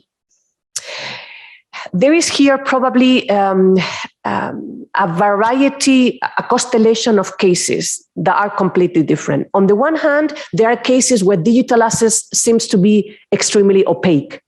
So we have this idea that digital asset required cooperation of the debtor or cooperation of the custodian when it is required to know what the enforcement order has been issued in order to know who is behind this account holder, who is this account, who is the holder, or how many digital assets this particular debtor has. So we need cooperation providing information. But on the other hand, as has been explained this morning, we are in a situation that apparently is exactly the opposite. If we are in an open DLT system, that information would be initially opened and visible. So we would not have that problem in this kind of situation. So we are apparently exactly on the two edges of the spectrum. Situation where they are totally invisible, and situation where apparently this information is public. So how to create the adequate information and disclosure mechanism? Patrick mentioned before the creation of a national register that might be, for example, not acceptable from the industry, because in a way they are conflicting with the main idea of this kind of digital asset, of crypto asset. But as you can see, there are efforts to see how can we manage this problem related to the disclosure information, not only information about the debtor, but also information about the crypto asset that might be linked to this particular debtor in an enforcement proceeding. So let me just, Madam Chair, to conclude saying that we envisage that some general and specific recommendation might be related to mechanism to enhance information and provide disclosure of the debtor asset, a mechanism of enforce the cooperation or cooperative action by the different actors of the ecosystem.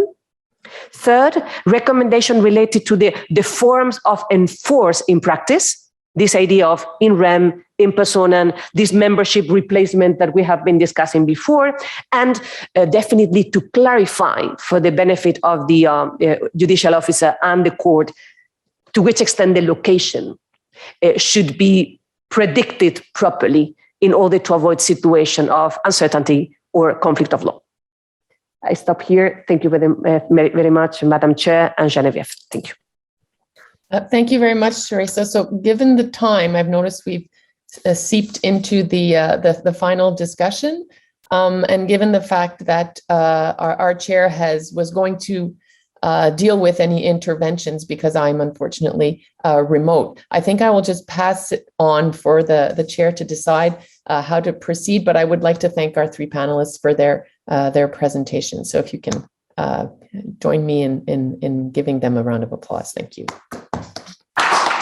Thank you very much, Genevieve. And I think we should take a little bit of time, Professor Kanda, with your indulgence, because it's cutting into your time as well. But I will open the floor for questions and hope that we have time for some discussion. I don't see any hands raised online at the moment, and I wonder if there are any questions in the room.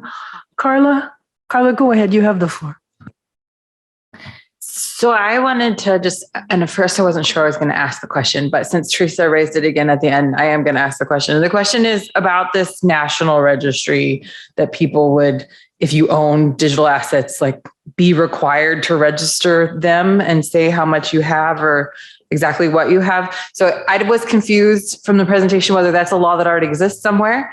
B, if it's not, and it's like a proposal for guidance, for example, I was wondering why we would do that. And then the third comment, the third is just like a comment. Teresa, you said maybe the industry would have objections. I would venture to say that everybody might have objections. So I would say personally, if that was a law that was enacted in a place where I lived or transacted, I would become a criminal.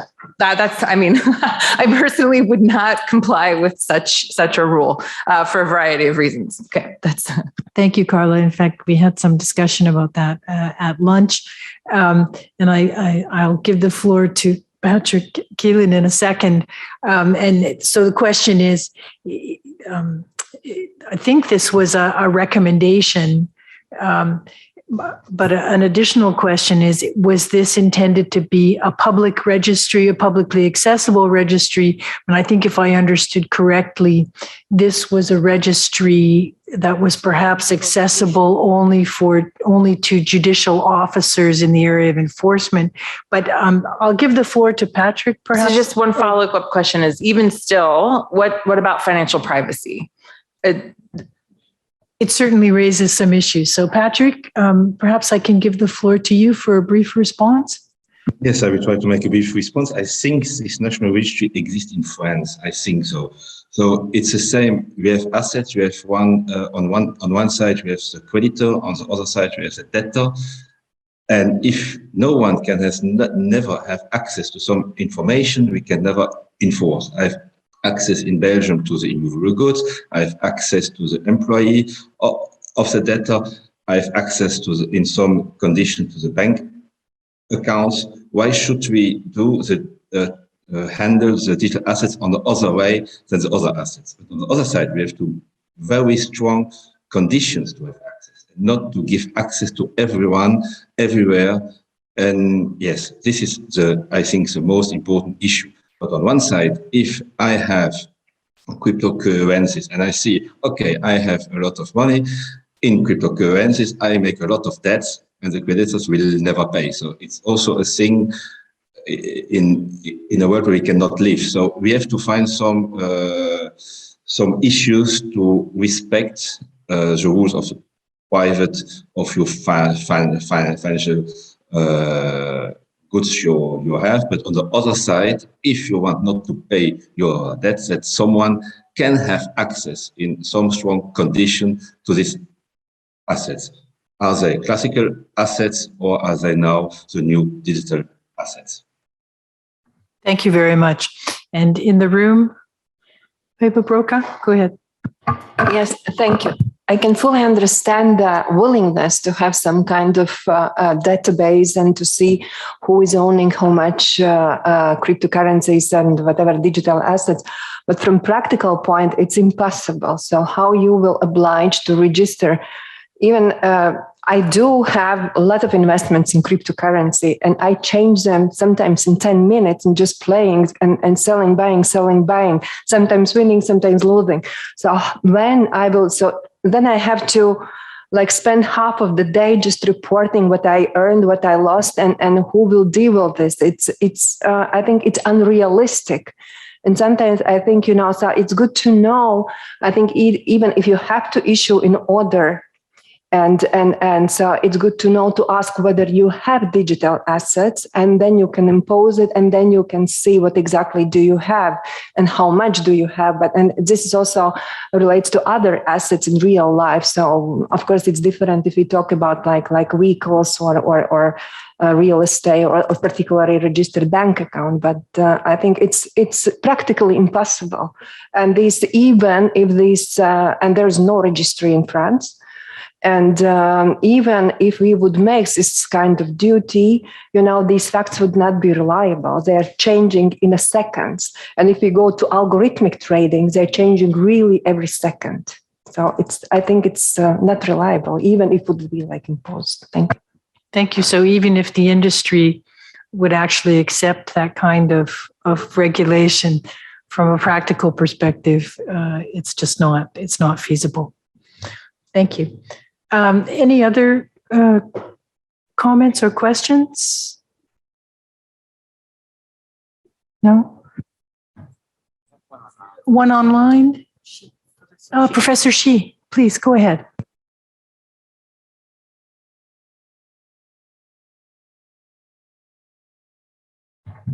Professor, I think you're on mute for now. Okay. Thank you. Sorry. Thank you so much, Ms. Sabo, for giving me this floor to ask a very quick question. But before I pose my question, let me thank very wonderful presentations by all the speakers for this panel. I think my question goes to the last speaker. It's related to the legal nature of digital assets. If my understanding is correct, I think the last speaker mentioned that digital assets shares a different legal nature with traditional assets. But it seems my understanding that digital assets, whichever form they may take, but they have value, they have economic value, they are property. To large extent. So when you talk about they share the different legal nature, I would like to have more clarification to what extent in terms of their legal nature there is a difference between digital assets and traditional assets or traditional property. Thank you so much. Thank you, Professor Shi. So perhaps I'll let Teresa respond briefly. And I note that we have two other people have questions. So go ahead. Thank you, Professor Shi, for your excellent question. It's indeed one of the most probably challenging when we talk about digital asset for two reasons. The first one is because we depend upon what is the concept of digital asset that we are using, that changed completely the reply. And second, because this idea of the legal nature can maybe as well disparate and diverse in the different legal jurisdiction. What I was trying to refer with this term legal nature is that digital asset might be, and I insist, depending on the concept of digital asset that we use, might be, for example, categorized as money in certain jurisdiction, and case law prove that. In some cases, they say this is money. In other cases, has been considered securities, for example, and therefore, when I'm talking about legal nature, I was referring to that. In other cases, that might be considered, for example, purely a licensed agreement, and therefore they are treated as contractual agreement embedding certain rights, value, right, or representing asset that might be tangible asset, for example. So I was referring first to this discussion about I use the term legal nature would be the legal categorization or the legal classification of the digital asset. I hope that clarified your excellent point. That's very useful. So actually you are talking about the difference between among digital assets, not between the certain category of digital assets with traditional assets. Like if they are characterized as money, they share the same legal feature with traditional money. Is my understanding right? Exactly, Professor Shi. Exactly. Okay. Thank you so much for the clarification. Thank you. Thank you. Thank you very much. And now we have probably 4 minutes. Rolf, and we have 2 people. So Rolf, I would have to ask you to be very brief. We have 2 minutes for you. Please go ahead. You have the floor. I withdraw. It's not necessary. Thank you. Thank you very much. And Andrew, go ahead. About 2 minutes, please.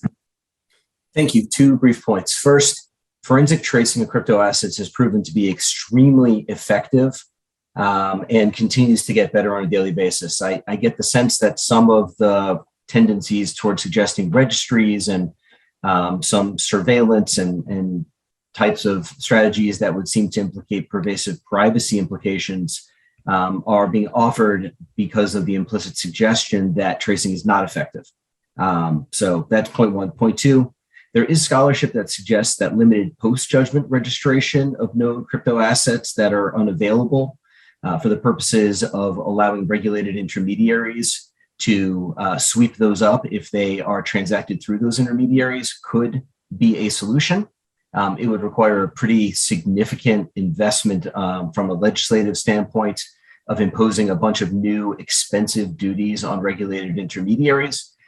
If there is a desire to create a registry type of solution, this is perhaps a middle ground between Carla's very reasonable objections on privacy grounds and the suggestion that all digital assets which exist on ledgers that track their ownership should be subject to registration on a different ledger that tracks ownership. Thank you.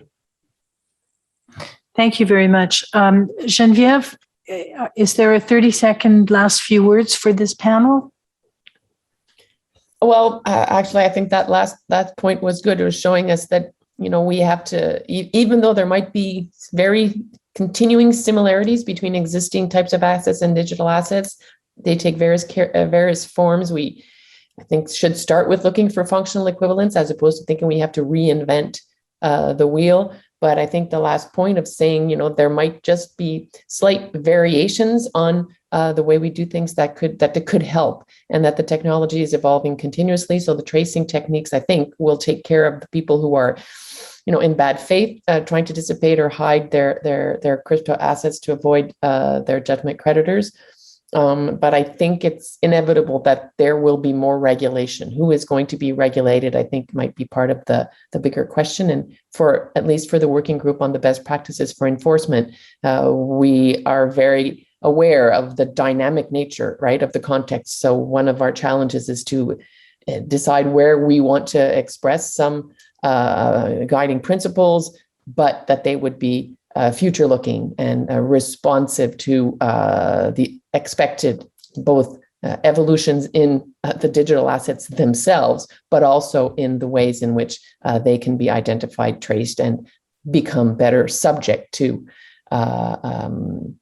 enforcement where there's a creditor who's has not had their claim satisfied. So thank you for the specifics and the details, and I think we have a lot of food for thought for our working group going forward.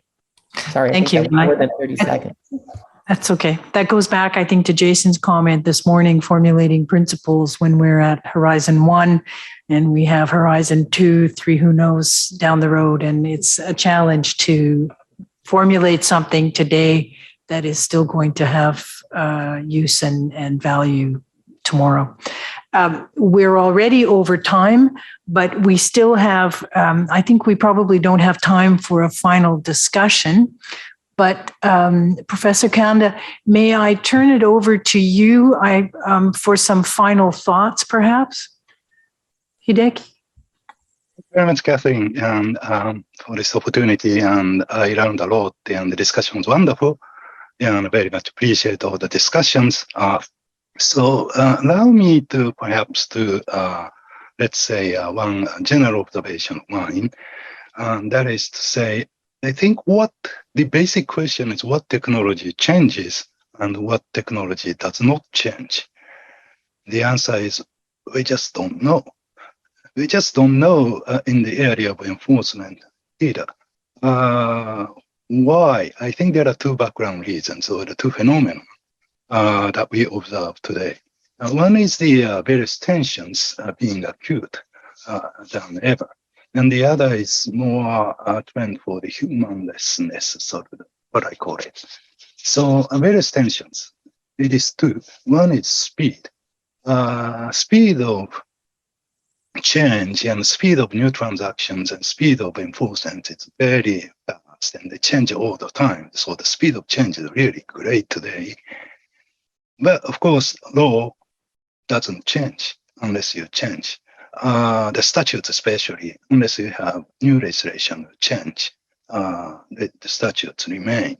And the courts, of course, tend to be careful and therefore tend to be slow.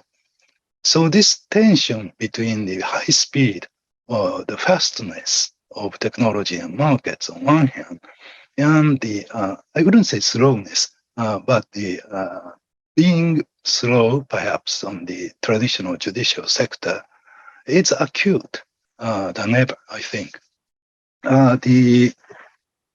Similarly, I think when it comes to cross-border context, technology and market is global, no cross-border, no national border.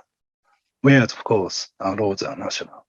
We know this, that's why we are international organization try to harmonize national laws. Yeah, but this tension, once again, the technology and market is global and the legal rules are national. It's very acute than ever. This is why makes these areas a little bit difficult for lawyers. And the second phenomenon is automation by technology or artificial intelligence. The technology reduces the various tasks of human beings. Well, it may be good or bad. We just don't know. That's the problem. I think that the Sauroi Good mentions a very good question of the discretionary judgment as to default. Well, it depends on the computer program or code. In other words, we now live after so-called singularity, which means that the artificial intelligence generally does better than human beings. Even in that situation, and given the world in which we live now, the question very much depends on the soundness of computer programs or the code. So because laws regulate the behavior of human beings, the law should regulate the behavior of those computer programs or codes. That's the challenge we have to face. So in one word, I believe that the very high-speed technology and high speed of change makes our life quite disruptive today. But disruption, of course, is an opportunity for us. That's why we are working, and we should probably keep working. So I'm very much looking forward to continuing cooperation between two working groups. And with that, I would like to express my deep thanks to Catherine for your wonderful chairmanship, and thank you very much. And I'd also like to express the thanks to all roundtable chairs and well as participants and all participants today in this workshop. And finally, but importantly, I have to express my deep thanks to the Secretary General and the Secretariat of the UNIDROIT for this wonderful opportunity. We will keep discussing, and absolutely, I'm sure that we will get somewhere in the meaningful way. Thank you very much. Back to Catherine. Thank you very much, Hideki. And you're a very hard act to follow. I'm not going to try to do that. I'm simply going to say that I think both working groups now, we need to take some time to digest, I think, everything that we have heard today. And it's going to be very useful for both working groups. And I am also so appreciative for all of the participants and the chairs of the tables and the panels, and to the Secretariat and to UNIDROIT for having organized this opportunity, because it's really, I think, been very fruitful. Anna, on behalf of UNIDROIT, maybe you could say a few words. Thank you very much. I will be very brief. It has been a very intense day, and I just wanted to thank you all on behalf of the Secretariat. This has gone way beyond expectations. It was a very interesting, very rich discussion, and we will go back and do our homework. And also, if you have thinking about it and looking at the materials, any other comment, please just send emails to Hamza, to me, or to whoever at the Secretariat, and we'll digest this as well. So thank you particularly to Professor Kanda, to Ms. Sabo for the chairmanship of this and also the initiative. And to all the speakers, all the participants, the Governing Council members, the members of the steering committee of the Digital Asset Project, and of course my colleagues and everyone who has worked here at the Secretariat on this part of our common project. So thank you and have a lovely evening.